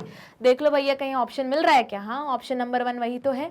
तो करेक्ट ऑप्शन क्या हुआ तुम्हारा ए। देखो मैंने सिर्फ एक सॉल्व किया, सिर्फ एक, कॉमन लॉजिक से पूछा था डीएनए में यू हो ही नहीं सकता, इसलिए आधे ऑप्शंस कैंसिल हो गए। सिर्फ आखिरी वाला उठाया, इसका डिकोड किया तो मेरा आंसर एक को ही सॉल्व करके आ गया, बाकी कुछ सॉल्व करने की भी जरूरत नहीं पड़ी। और अगर ध्यान से देखोगे तो देखो तुम अपना मेहनत कम किया करो, ऑब्जर्व ज्यादा करो, दोनों में पहले दूसरे और तीसरे ऑप्शन सब सेम चल रहे, तो इनको डिकोड करने की भी जरूरत नहीं है, सिर्फ आखिरी वाला ऑप्शन सॉल्व कर दो, आंसर मिल जाएगा। हुआ क्लियर। चलो मूव करते हैं आगे, अगला क्वेश्चन देखते हैं क्या बोल रहा है। चलो देखते हैं क्वेश्चन नंबर 4 क्या बोल रहा है। Identify the nonsense codon among the following. तो नॉनसेंस बोलो, स्टॉप बोलो, एक ही चीज है। कौन कौन से, 3 कोडॉन्स है, कौन कौन से, U A, U A, U गा, यू जी और यू ए जी, ठीक है। तो देख लो भैया इसमें से कौन सा मैच कर रहा है। तो ए यू जी वो तो स्टार्ट कोडॉन है, मीथियोनिन है। जी यू जी ये तो वैलिन के लिए कोड करता है, याद करो तुमने पढ़ा था कहाँ पे, सिकल सेल एनीमिया में। और यू ए बिल्कुल सही, यही ऑप्शन है तुम्हारा, ठीक। चलो मूव करते हैं क्वेश्चन नंबर 5 पे। A polypeptide is made using synthetic mRNA molecule as shown, मतलब ये mRNA है दिखाया हुआ, ठीक है। वापस हम किस फॉर्म में पढ़ते हैं, 3-3 के सेट में कंटिन्यूस मैनर में, है ना, बिना ब्रेक किए, मतलब UUU AAA UUU AA है। तो ये जो दोनों U है वो किसके लिए, फिनाइलएलनिन के लिए, और बाकी के AAA लाइसिन के लिए, ठीक। अच्छा, ये किसका दिया है, एमआरएनए का दिया है। एमआरएनए का दिया मतलब डीएनए में इसका जस्ट उल्टा होगा। तो याद करो, अगर चलो यहीं पे मैं बना लेती हूँ डीएनए का, ठीक है। तो यू होता है टी की जगह पे, तो अगर यू की जगह मतलब टी की जगह पे कौन आता है, ऑपोजिट में ए आएगा। तो फिनाइलएलनिन में ए आएगा, और वही यहाँ पे ए दिया हुआ है जो एमआरएनए में है। ए की जगह सामने कौन आता है, टी आता है, डीएनए में तो टी आता है, तो टी आएगा तुम्हारा लाइसिन के लिए, ठीक है। चलो, what are the DNA code for the amino acid phenylalanine and lysine, जो हमने लिख दिए, फिनाइलएलनिन के लिए ए है और लाइसिन के लिए हुआ टी। चलो देख लेते हैं, तो पहला ही ऑप्शन रहा, इजी था। चलो मूव करते हैं अगले क्वेश्चन पे, बेसिकली पैरा ही है। तो चलो पैसेज पढ़ते, अगला केस क्या बोल रहा है। Mutation explain the relationship between gene and DNA. Mutation तुमको पता है, तुम अलग अलग टाइप के म्यूटेशंस पढ़ चुके हो, point mutation, insertion mutation, deletion, जो रिजल्ट होता है फ्रेम शिफ्ट म्यूटेशन के लिए, ठीक। आगे पढ़ लेते हैं। The effect of large deletion and rearrangement in a segment of DNA result in loss or gain of gene and its function. Insertion or deletion of 1 or 2 base changes the reading frame, पूरा frame shift हो जाता है। तो frame भैया shift हो गई है, ये हम पढ़ चुके हैं ऑलरेडी। आगे देखते हैं क्या बोला जा रहा है। तो insertion or deletion of 1 or 2 base changes the reading frame from a point of insertion of deletion, ठीक। अ classical example of point mutation is a change of single base in the gene of beta globin chain that result in the change of amino acid residue glutamate to valine, glutamate का GAG मतलब glutamic acid और valine का GUG, ये हमें याद है फिर भी, and result into a disease condition called sickle cell anemia। मतलब सीधा सीधा वो उन्होंने point mutation के बारे में बताया, पहले जनरल म्यूटेशन के बारे में बता दिया कि पॉइंट में भी हो सकता है, बेस पेयर चेंज हो सकता है, या इंसर्ट हो गया, डिलीट हो गया, पूरी फ्रेम शिफ्ट हो गई, इसके बारे में बताया, और फिर उन्होंने सिकल सेल एनीमिया का एग्जांपल दे दिया, ठीक। पढ़ते हैं आप पहला क्वेश्चन जो इस केस पे बेस्ड है। A mutation is a change produced by alternation in the genetic mechanism and, अब बताओ जेनेटिक मैकेनिज्म है बिल्कुल सही, पर कैसे होता है, अब हमें पता है रैंडम होता है, कहीं भी हो सकता है, कभी भी हो सकता है। हाँ, कभी भी मतलब जब कोई म्यूटाजेन आएगा तब म्यूटेशंस होंगे। याद रखो, जो एजेंट्स म्यूटेशन कॉज करते हैं उनको म्यूटाजेन्स बोलते हैं, ठीक है। मे अराइज स्पॉन्टेनियसली, सबसे ज्यादा सही अभी तक तो यही लग रहा है, एक ही क्वेश्चन पढ़ा है, चल मतलब एक ही ऑप्शन पढ़ा है, आगे देख लेते हैं। Is always induced by the environment, जरूरी नहीं, एजेंट्स के थ्रू भी हो सकता है, नेचुरली भी कभी कभी हो सकता है। ऑन्कोजीन, अब तुम चैप्टर नंबर 8 में पढ़ोगे, वहां भी सेलुलर ऑन्क रहते हैं, मतलब कुछ इनबिल्ट ही जीन रहते हैं जो चेंज हो जाते हैं, ठीक है। इज नेवर एडवांटेजियस, नहीं, एडवांटेजेस भी बहुत बार होता है। इज नॉट हेरिटेबल, हेरिटेबल होते हैं भैया, हो सकते हैं हेरिटेबल। तो करेक्ट ऑप्शन क्या है, ऑप्शन ए, ठीक है। चलो मूव करते हैं क्वेश्चन नंबर 2 पे, क्या बोल रहा है। अब वापस ध्यान से देखना है, जब इस टाइप के क्वेश्चन आते हैं ना एकदम केयरफुल रहना है। The DNA code for glutamic acid is CTC और सीटीटी। अब इन्होंने डीएनए कोड बोला है, बोलो ये मत बोलना कि मैम क्वेश्चन गलत है। तुम लोग जो जीएजी पढ़ते हो वो एमआरएनए का सीक्वेंस पढ़ते हो और बोलते हो जीएजी की जगह पे जीयूजी लगना चाहिए था। याद करो, ये कौन सा बता रहे, डीएनए का सीक्वेंस बता रहे कि सीटीसी होना चाहिए या सीटीटी होना चाहिए, ठीक। आगे द कोड फॉर वैलिन, अब ये भी डीएनए का ही कोड बता रहे, CAA या CAT। तुम क्या पढ़ चुके हो, GUG पढ़ चुके हो, उसके अलावा भी कोड्स होते हैं ना। चलो, in sickle cell haemoglobin valine is present instead of glutamic acid, पता है। Assuming a single base pair substitution has occurred, what is the mRNA code in the affected mutants. देखो एमआरएनए कोड पूछ रहे, ठीक, मतलब अपन को ये डायरेक्ट नहीं, इनको कन्वर्ट करके बताना है। और वो पूछ रहे अफेक्टेड म्यूटेंट, अफेक्टेड मतलब जिसको सिकल सेल एनीमिया हो गया है। तो सिकल सेल एनीमिया जिसको होता है उसका ग्लूटामिक एसिड की जगह पे कौन लग जाता है, वैलिन लग जाता है। अब देखो ग्लूटामिक एसिड दिया है, वैलिन भी दिया है, पर पूछ रहे किस है वो, वैलिन का ही पूछ रहे। वापस वैलिन का उन्होंने किस में दिया है, CAA और CAT, किसका दिया है, डीएनए का सीक्वेंस दिया है। अपन को क्या निकाल चाहिए, उनको उन्होंने क्या पूछा है, एमआरएनए का कोड पूछा है। चलो पहले कन्वर्ट कर लो, C की जगह पे क्या आएगा, G आएगा। A की जगह पे क्या आना चाहिए, अब आना चाहिए तो था T, पर है RNA तो U उसके जगह, फिर C की जगह कौन आना चाहिए, G आएगा। A की जगह कौन आएगा, U आएगा। T की जगह कौन आएगा, A आएगा। अब देखो, अब बोलोगे मैम फिर GUG कहाँ गया? मत चिंता करो, जो उन्होंने कंटेंट दिया है उसी के बेस पे सॉल्व करना है। ये मत बोलना कि हमने ये नहीं पढ़ा, ये क्वेश्चन गलत है। क्वेश्चन सही चल रहा है, उसी के लॉजिक से सॉल्व करना है। तो अपन को अब ये दो ऑप्शन देखने कि GUU कहीं लिखा हो या GUA लिखा हो। तो देख लो, आखिरी वाला ऑप्शन GUA लिखा हुआ आ रहा है, तो ये हुआ आंसर। ठीक, तो देखो इन्फॉर्मेशन बहुत सारी दी, उसमें से तुमको क्या करना है, सॉर्ट करना आना चाहिए कि तुम्हारे काम का क्या है। आधी चीजें तो ऐसी बकवास दी रहती हैं कंफ्यूज करने के लिए। मूव करते हैं अगले क्वेश्चन पे, ये भी शायद उसी टाइप का क्वेश्चन हो। A mutation involving the substitution of one nitrogenous base from another has Altered the base in a DNA molecule coding for 4 amino acid has shown below. मतलब ये DNA मॉलिक्यूल का सीक्वेंस दिया हुआ है, नहीं DNA का नहीं दिया है। देखो U लिखा है, मतलब ये mRNA का है। ठीक है, ठीक है, mRNA का दिया है, पर फिर बिलो मतलब कहाँ, आगे देख लेते हैं, ये बिलो। ठीक है, तो ये बिलो दिया है उन्होंने, ये नॉर्मल दिया है, ये म्यूटेंट दिया है। तो सबसे पहले इसको सॉल्व करने का तरीका क्या है, मुझे ये बताओ। अब तुम यहाँ पे देख रहे हो कि AGC लिखा है, तो तुमको 3-3 के सेट में ही पढ़ना है कि नहीं? तो देख लो, अब पहले तो ये पता लगा लो अपने ही मन से कि यहाँ पे कौन से वाले कोड में डिफेक्ट आया है।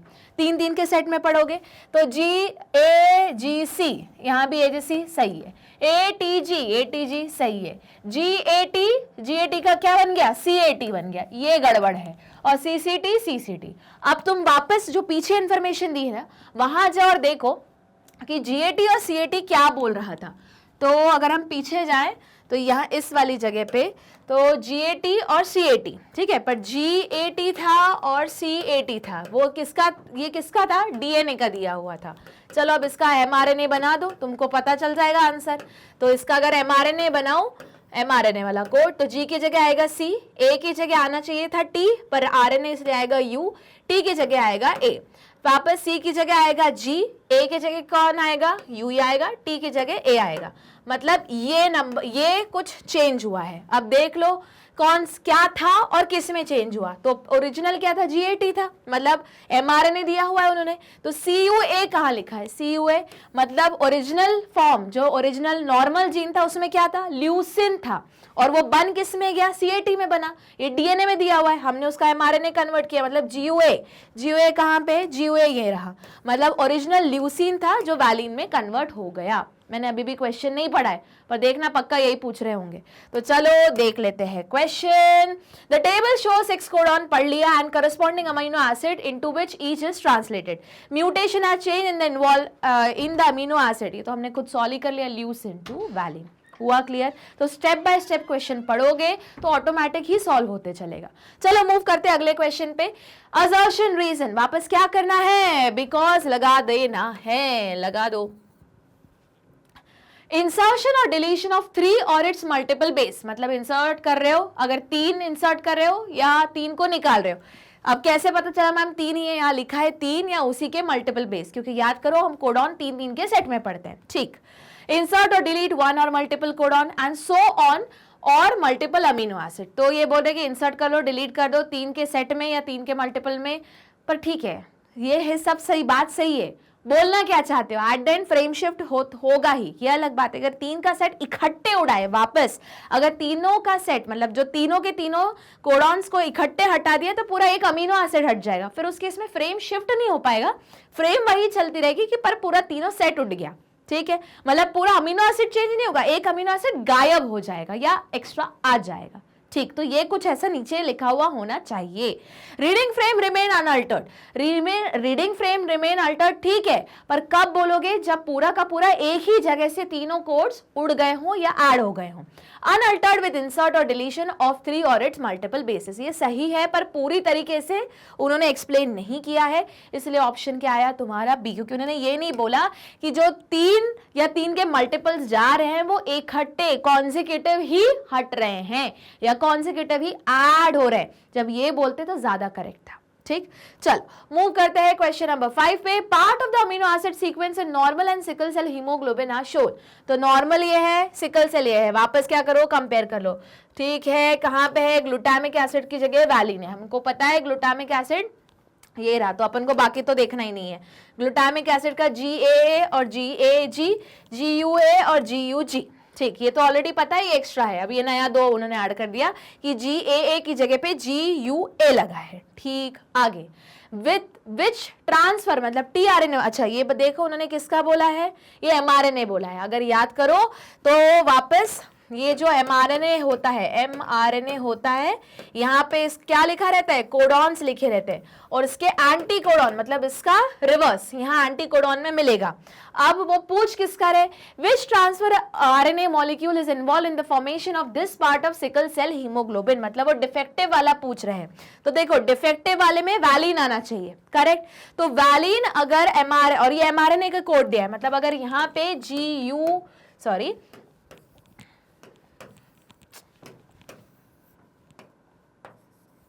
चलो, तो अगर वैलिन में उन्होंने क्या लिख के रखा है, इस वाली जगह पे mRNA में लिखा है GUA, तो GUA की जगह पे TRNA में क्या आना चाहिए, उसका कॉम्प्लीमेंट्री। तो G की जगह क्या आएगा C, U की जगह क्या आएगा A, और A की जगह क्या आएगा U, या तो ये होना चाहिए। और अगर GUG है तो यहाँ आना चाहिए C, फिर U की जगह आना चाहिए A, और फिर वापस आना चाहिए C।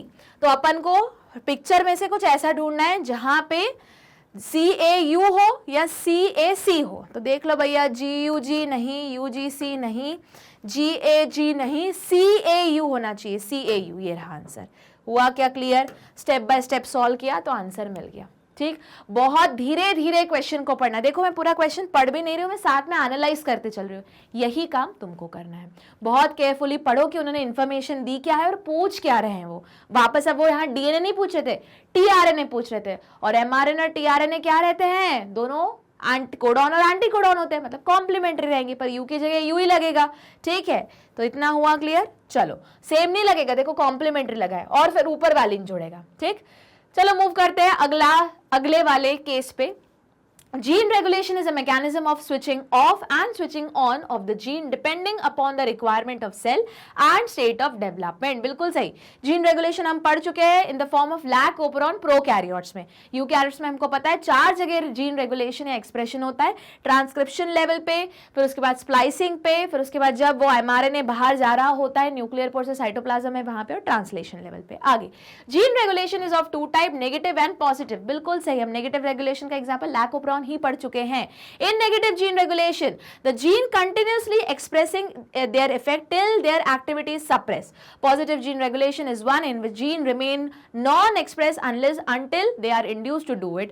Operon molecule model is a coordinated group of genes such as structural gene, operator gene, promoter gene, regulator gene which function together and regulate a metabolic pathway as a unit. Example lac operon, tryptophan operon, ARA operon, etc. ठीक, question start करें। पहला question, regulation of gene expression occur at the level of, भैया हर जगह होता है। अब इन्होंने in general question पूछा है, प्रोकैरियोटिक पूछते हैं तो हम बोलते हैं ट्रांसक्रिप्शन लेवल पे ही। यूकैरियोट में तो देखो ये इन्फॉर्मेशन वो पूछ लिया, मैंने तो ऐसे ही डिस्कशन ही बोल दिया था। कहाँ कहाँ होता है, हर जगह, ट्रांसक्रिप्शन, स्प्लाइसिंग, जब वो जीन बाहर जा रहा है, ट्रांसलेशन लेवल पे देख लेते हैं। तो देखो ऑल ऑफ दीज है, मतलब 3 में से 2 होने चाहिए। Transcription yes, splicing yes, translation yes, तो करेक्ट आंसर है डी, ऑल ऑफ दीज। हुआ क्लियर? क्वेश्चन नंबर 2 पे मूव करते हैं। Induce operon system usually occur at a pathway, अपन को अब ABCD सबसे ज्यादा फिट करना है, तो इंड्यूसिबल ओपेरॉन सिस्टम। तो इंड्यूसर सबसे पहले बताओ, अब इसको तोड़ तोड़ के पढ़ो। इंड्यूसिबल ओपेरॉन मतलब इंड्यूसर के बारे में बात कर रहे हैं। क्या कर रहा है इंड्यूसर, कुछ जोड़ रहा है कि तोड़ रहा है? तो अगर याद करो, इंड्यूसर मैंने बताया था, इंड्यूसर वो होता है जो रोकने वाले को रोकता है। रोकता कौन है नॉर्मल में किसी ओपेरॉन को? स्विच ऑफ कंडीशन में कौन रखता है? रिप्रेसर। रिप्रेसर को रोकने वाला कौन होता है? इंड्यूसर। किसकी तरह काम करता है? एक कॉम्पिटिटिव इनहिबिटर की तरह, जिस वजह से उसका जो mRNA है वो ट्रांसक्राइब तो हो पाता है पर ट्रांसलेट नहीं हो पाता, मतलब किसी प्रोसेस को तोड़ देता है। तो 2 टाइप के ऑप्शन दिए यहाँ, एनाबॉलिक और कैटाबॉलिक। एनाबॉलिक मतलब बनना है ना, कैटाबॉलिक मतलब टूटना। तो वो क्या कर रहा है इंड्यूसर? किसी प्रोसेस को तोड़ रहा है।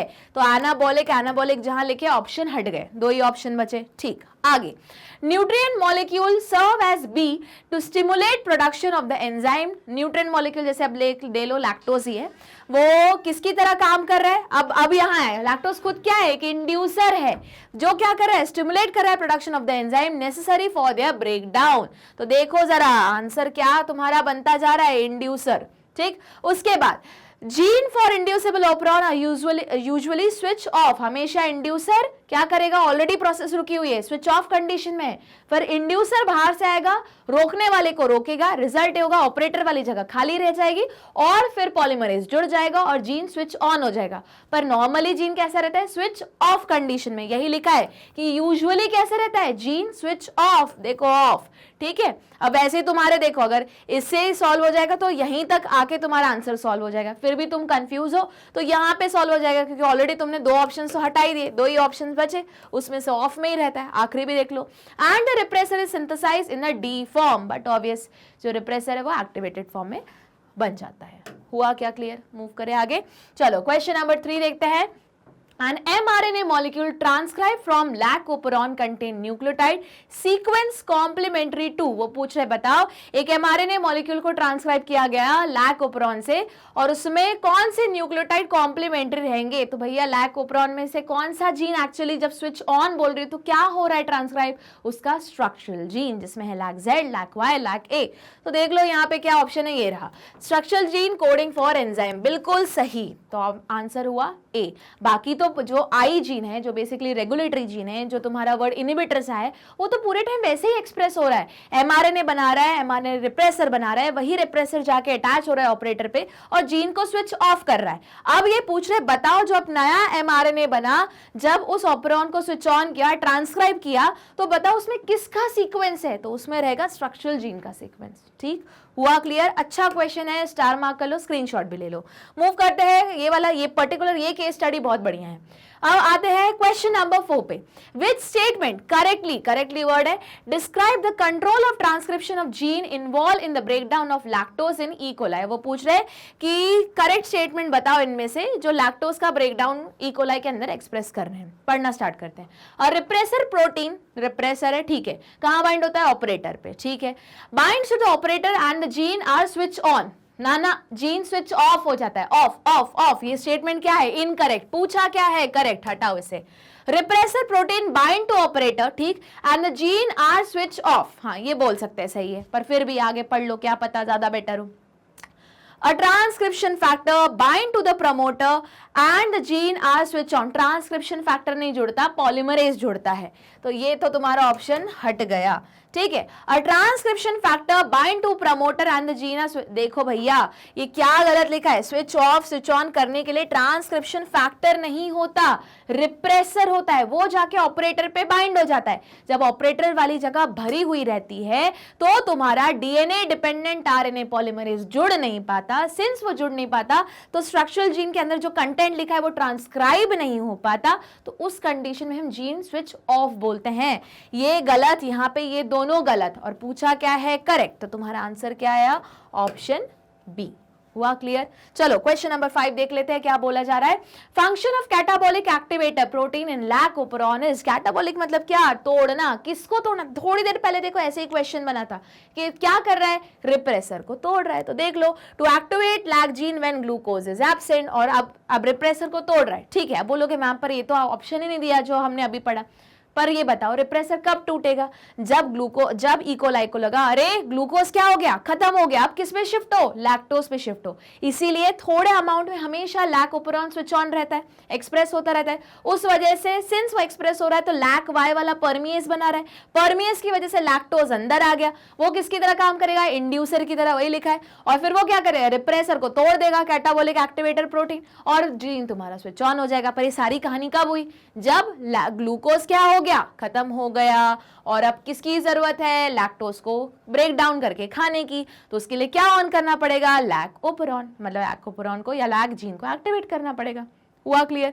चलो मूव करते हैं अगले केस पे, केस नंबर 9। डीएनए फिंगरप्रिंटिंग किसने डेवलप की थी, जल्दी बताओ, एलेक्स जेफरे ने, ठीक। आगे देखते हैं। Is a technique of determining nucleotide sequence of certain area of DNA. वो सर्टेन एरिया कौन से है, जो रेपिटेटिव डीएनए, सैटेलाइट डीएनए वाले पोर्शन, ठीक है, या micro satellite more precisely, DNA which are unique to each individual, बिल्कुल सही, यही इसी में बहुत ज्यादा क्या मिलता है, पॉलीमॉर्फिज्म देखने को मिलता है। आगे, each person has a unique DNA fingerprint, each fingerprint is the same same for every cell, tissue and organ of a person. DNA fingerprinting is a basic of paternity test in case of dispute. अरे सिर्फ paternity test ही नहीं बल्कि crime को solve करने के लिए भी DNA fingerprinting बहुत इंपॉर्टेंट रोल लगता है. तभी तो पूरे टाइम सीआईडी में बोलता रहता है कौन, प्रद्युमन है ना, दया जल्दी भेजो उसको डीएनए टेस्टिंग के लिए. तो बेसिकली वो इसी टेस्ट के बारे में बात कर रहा है. चलो मूव करते हैं क्वेश्चन नंबर 1 पर. The technique developed to identify a person with the help of DNA restriction analysis is known as. अब देखो ये तुमने डीएनए फिंगरप्रिंटिंग तो पढ़ के रखा है, पर डीएनए प्रोफाइलिंग भी होता है. बुक में एक लाइन दी हुई है, तो ये अपन को याद करना पड़ेगा बहुत अच्छे से कि अगर किसी इंसान के बारे में अपन को पता लगाना है तो डीएनए फिंगरप्रिंटिंग तो करना है, साथ में क्या करना है, डीएनए की प्रोफाइलिंग भी करनी है. पूरा मैच होगा. ठीक, मूव करते हैं अगले क्वेश्चन पे. देख लेते हैं अगला क्वेश्चन क्या बोल रहा है. For DNA fingerprinting DNA is obtained from, अरे कोई भी जो जिंदा सेल है जिसके अंदर न्यूक्लियस है, जिसके अंदर डीएनए, अपन को वो सेल चाहिए. तो देख लो ब्लड बिल्कुल बढ़िया. हेयर रूट सेल, हेयर से, बालों से नहीं निकलेगा. बाल का जो बेस है जहां रूट रहता है ना, वहां पे जिंदा सेल होते हैं. सेल मतलब न्यूक्लियस रहेगा, न्यूक्लियस मतलब अंदर डीएनए रहेगा. ठीक, पर याद रखो ब्लड में आरबीसी कैसी रहती है, ई न्यूक्लिएटेड. तो आरबीसी से डीएनए नहीं निकलेगा, पर ब्लड में बहुत सारी बाकी की भी सेल्स होती है जिसके अंदर डीएनए मिल जाएगा. ठीक है, तो बिल्कुल सही. सीमेन बिल्कुल सही. एडेन क्या है, उसके अंदर स्पर्म है और बाकी की भी सेल्स घूम रहे हैं, तो वो भी अपना काम का आ जाएगा. तो आंसर हुआ तुम्हारा क्या, ऑल ऑफ दिस. हुआ क्लियर. मूव करते हैं क्वेश्चन नंबर 3 पे. During DNA fingerprinting the radio active probes. अब जल्दी बताओ डीएनए फिंगरप्रिंटिंग के टाइम पे कौन से प्रोब यूज किए थे, रेडियो एक्टिव. कहां लगाए गए थे, VNTR पे. याद आया, चलो देख लेते हैं. Hybridise with DNA sample to form double stranded structure, degrade the DNA, create positive charge of DNA, cut the DNA sample at various side. वो पूछ रहे बताओ प्रोबिंग कहाँ की गई थी. तो भैया ना कट किया गया था, ना चार्ज लगाया गया था, ना डीएनए को तोड़ा गया था. क्या किया गया था, जोड़ा गया था, हाइब्रिडाइज किया गया था डीएनए सैंपल के साथ, क्योंकि उसी के VNTR प्रोब्स लगाए गए थे और फॉर्म क्या किया था, डबल स्ट्रैंडेड स्ट्रक्चर. हुआ क्लियर. यही तरीका है VNTR प्रोबिंग को बोलने का दूसरा तरीका. अच्छा स्टेटमेंट है, स्क्रीनशॉट ले लो और सेव कर लो. ठीक है, मतलब लिख भी लो साथ में, सेव मत करो फिर वो तो कभी ना कभी उड़ जाएगा. चलो मूव करते हैं आगे क्वेश्चन नंबर 4 पे. इन इंडिया डी, अब देखो ये थोड़ी एक्स्ट्रा इन्फॉर्मेशन है, ये याद करनी पड़ेगी तुम्हारी बुक में. सिर्फ एलेक्स जेफरे के बारे में मेंशन है, इंडिया के बारे में मेंशन नहीं है. तो मैं डायरेक्ट आंसर तुमको दिखा देती हूँ. तो DNA fingerprinting technique was developed by doctor Lalaji Singh. ये याद करना पड़ेगा. ठीक, मूव करते हैं आगे क्वेश्चन नंबर 5. चलो क्वेश्चन नंबर 5 क्या बोल रहा है, विच of the following is true about DNA fingerprinting. चलो देख लेते हैं. अब देख लो वापस क्या लिखा है, ऑल ऑफ दीज. तो इतना कंफर्म है, अगर 3 में से 2 कंफर्म है तो तीसरा पढ़ने की भी जरूरत नहीं, सीधे कहां जाओगे, ऑल ऑफ दीज मार्क करोगे. VNTR is use as probe, बिल्कुल सही. DNA sample are loaded on agarose gel electrophoresis, एकदम उत्तम, एकदम सही चल रहा है. तो आंसर क्या आ गया, डी आ गया. फिर भी बोलोगे मैम दिल है कि मानता नहीं, मत मानने दो, पढ़ लो अगला option. It is based on identification of nucleotide sequence present on DNA molecule. बिल्कुल सही.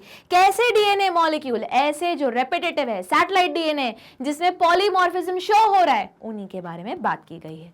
हुआ क्लियर. चलो मूव करते हैं अगला केस देखते हैं.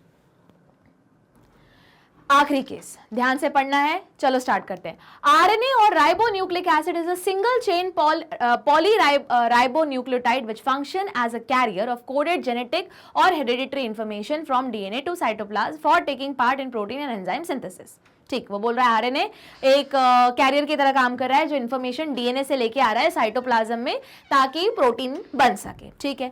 6 types of RNA are ribosomal tRNA मतलब transfer RNA, messenger RNA, genomic RNA, small nuclear and small cytoplasmic RNA. अब बोलोगे मैम हमने तो 3 ही टीआरएनए आरएनए के बारे में पढ़ा है, टीआरएनए, एमआरएनए, आरएनए. ठीक है ना, वो इन्फॉर्मेशन दे रहे हैं, पढ़ लो आगे. Out of these rRNA, mRNA and tRNA are major classes of RNA that are involve in gene expression. देखो बोला था ना. चलो मतलब जो ट्रांसलेशन में इन्वॉल्व रहते हैं. स्टार्ट करते हैं पहला question. Which one is referred to as soluble RNA. Soluble RNA को ही sRNA भी बोलते हैं. याद करो कुछ और नहीं बल्कि ये दूसरा नाम होता है tRNA का, जो एक एडाप्टर मॉलिक्यूल होता है. तो आंसर क्या आया, tRNA. मूव करते हैं क्वेश्चन नंबर 2 पे। The RNA that pick up specific amino acid from amino acid pool in the cytoplasm to ribosome during protein synthesis. याद करो कौन सा आरएनए है जो अमीनो एसिड को उठाता है, राइबोसोम की बड़ी यूनिट के ए साइड से एंटर करता है, फिट होता है, देता है, कॉम्प्लीमेंट रहता है। पता कौन सा होता है? एक एडाप्टर की तरह काम करने वाला टीआरएनए, नाम ही आ गया टीआरएनए। तो आंसर क्या हुआ तुम्हारा? टीआरएनए। हुआ क्लियर? चलो मूव करते हैं आगे, question number 3। Which of the following is found in both DNA and messenger RNA? मतलब सीधा सीधा पूछ रहे हैं कि बताओ डीएनए और आरएनए में या एमआरएनए में क्या कॉमन है इन चार में से। तो इतना तो पता है हमको, थायमीन तो मिलेगा नहीं, ना ही राइबो शुगर और डीऑक्सीराइबो शुगर ही मेजर डिफरेंस है। अब आगे देख लो, डबल हेलिक्स स्ट्रक्चर नहीं, बिल्कुल कॉमन नहीं। राइबो शुगर तो आरएनए में होती है, डीऑक्सी है डीएनए में होती है। वो पूछा क्या है? कॉमन। कॉमन पूछ रहे हैं दोनों में। शुगर फॉस्फेट चेन, बिल्कुल सही। अब देखो यहाँ पे शुगर फॉस्फेट तो कॉमन है, क्यों न्यूक्लियोटाइड नहीं बोल रहे? क्योंकि आरएनए में जो यूरासिल है वो अलग हो गया और वहीं डीएनए में थायमीन अलग हो गया। थायमीन तो है ही नहीं, तो कॉमन क्या है? कॉमन पूछा जा रहा है जो दोनों में मिल रहा है, तो शुगर फॉस्फेट चेन हुई। हुआ क्लियर? चलो अगला क्वेश्चन देखते हैं, question number 4। Which of the following statement regarding RNA is correct? Correct पूछा जा रहा है कि इनमें से बताओ करेक्ट कौन सी है। अब मतलब चार में से तीन क्या रहेगा? इनकरेक्ट रहेगा। Messenger RNA carries coded information for synthesis of polypeptide, ठीक है, अभी होल्ड करके रखो, है ना। फिर ribosomal RNA bind with RNA to catalyse the formation of phosphodiester bond. अच्छा, आगे genomic RNA is always single stranded. अच्छा, और आखिरी synthesis of RNA occur in cytoplasm by RNA polymerase. देखो अगर ध्यान से तो पहला वाला ही सही है। बोलोगे मैम बाकी के तीन में क्या गड़बड़ है? ध्यान से देखो, राइबोसोमल आरएनए, ठीक है, छोटा यूनिट बड़ा unit, bind with RNA, suppose करो एमआरएनए के बारे में बात करें, to catalyse the formation of phosphodiester bond. Phosphodiester bond बना रहा है कि पेप्टाइड बॉन्ड बना रहा है? हुआ क्लियर? क्या गड़बड़ है? आगे, genomic RNA is always single stranded. जरूरी नहीं, याद करो मैंने बताया था कि आरएनए सिंगल स्ट्रैंडेड भी हो सकता है, डबल स्ट्रैंडेड भी हो सकता है। फिर डीएनए भी सिंगल स्ट्रैंडेड हो सकता है, डबल स्ट्रैंडेड भी हो सकता है। पर एक और बात याद रखना कि ये जरूरी नहीं, यहाँ पे वर्ड ऑलवेज गड़बड़ा दिया है, ठीक है। आखिरी, synthesis of RNA occur in cytoplasm by RNA polymerase 3। ये वर्ड गड़बड़ लिख दिया भैया। आरएनए पॉलीमरेज 1 करता है आरएनए के कुछ यूनिट्स का सिंथेसिस, तो यहां पे आखिरी वाली लाइन में वहां गड़बड़ हो गई। हुआ क्या क्लियर? चलो मूव करते हैं आखिरी क्वेश्चन इस केस स्टडी का, क्वेश्चन नंबर 5। वापस कॉम्बिनेशन में तो जल्दी सॉल्व हो जाएगा। इन स्टडिंग अ वायरस, एक वायरस स्टडी कर रहे थे, you find the following proportion of nitrogenous base. Adenine है 23%, ठीक है, ग्वानिन है 37%। अब एक बात बताओ, मैं आगे नहीं पढ़ रही हूँ, ए के साथ कौन जुड़ता है? टी जुड़ता है, पर ये क्या बोल रहा है? वायरस है, और ठीक है, ठीक है, अब आ गया, तो ए के साथ टी जुड़ता है, और अगर सेम रेशो में रहा तो मेरा चागाफ रूल फॉलो हो रहा है। मतलब जितना ए और जी है उतना ही उसका कॉम्प्लीमेंट्री भी होना चाहिए। अगर ए 23 है तो अगर टी होगा डीएनए के केस में तो वो भी 23 होना चाहिए। तब मैं बोल सकती हूँ ये मेरा डीएनए कैसे है? डबल स्ट्रैंडेड है। अगर टी हुआ ही नहीं, यू हो गया, मतलब ये सीधा सा लॉजिक, डीएनए नहीं आरएनए है, पर आरएनए भी उतना ही होना चाहिए, तो मैं बोल सकती हूँ डबल स्ट्रैंडेड है। अगर रेशोज गड़बड़ हो गए मतलब मैं सीधा सीधा बोल दूंगी भैया सिंगल स्ट्रैंडेड है। देखो, एडेनिन है 23%, ग्वानिन है 37%, साइटोसिन है 23%, यूरासिल है 17%। गड़बड़ हो गई? क्या गड़बड़ हो गई? ध्यान से देखो, ए के साथ कौन जुड़ता है? टी जुड़ता है, पर यहाँ कौन दिया है? यूरासिल दिया है। तो एक तो पॉइंट क्लियर हो गया कि ये डीएनए तो नहीं है, ठीक।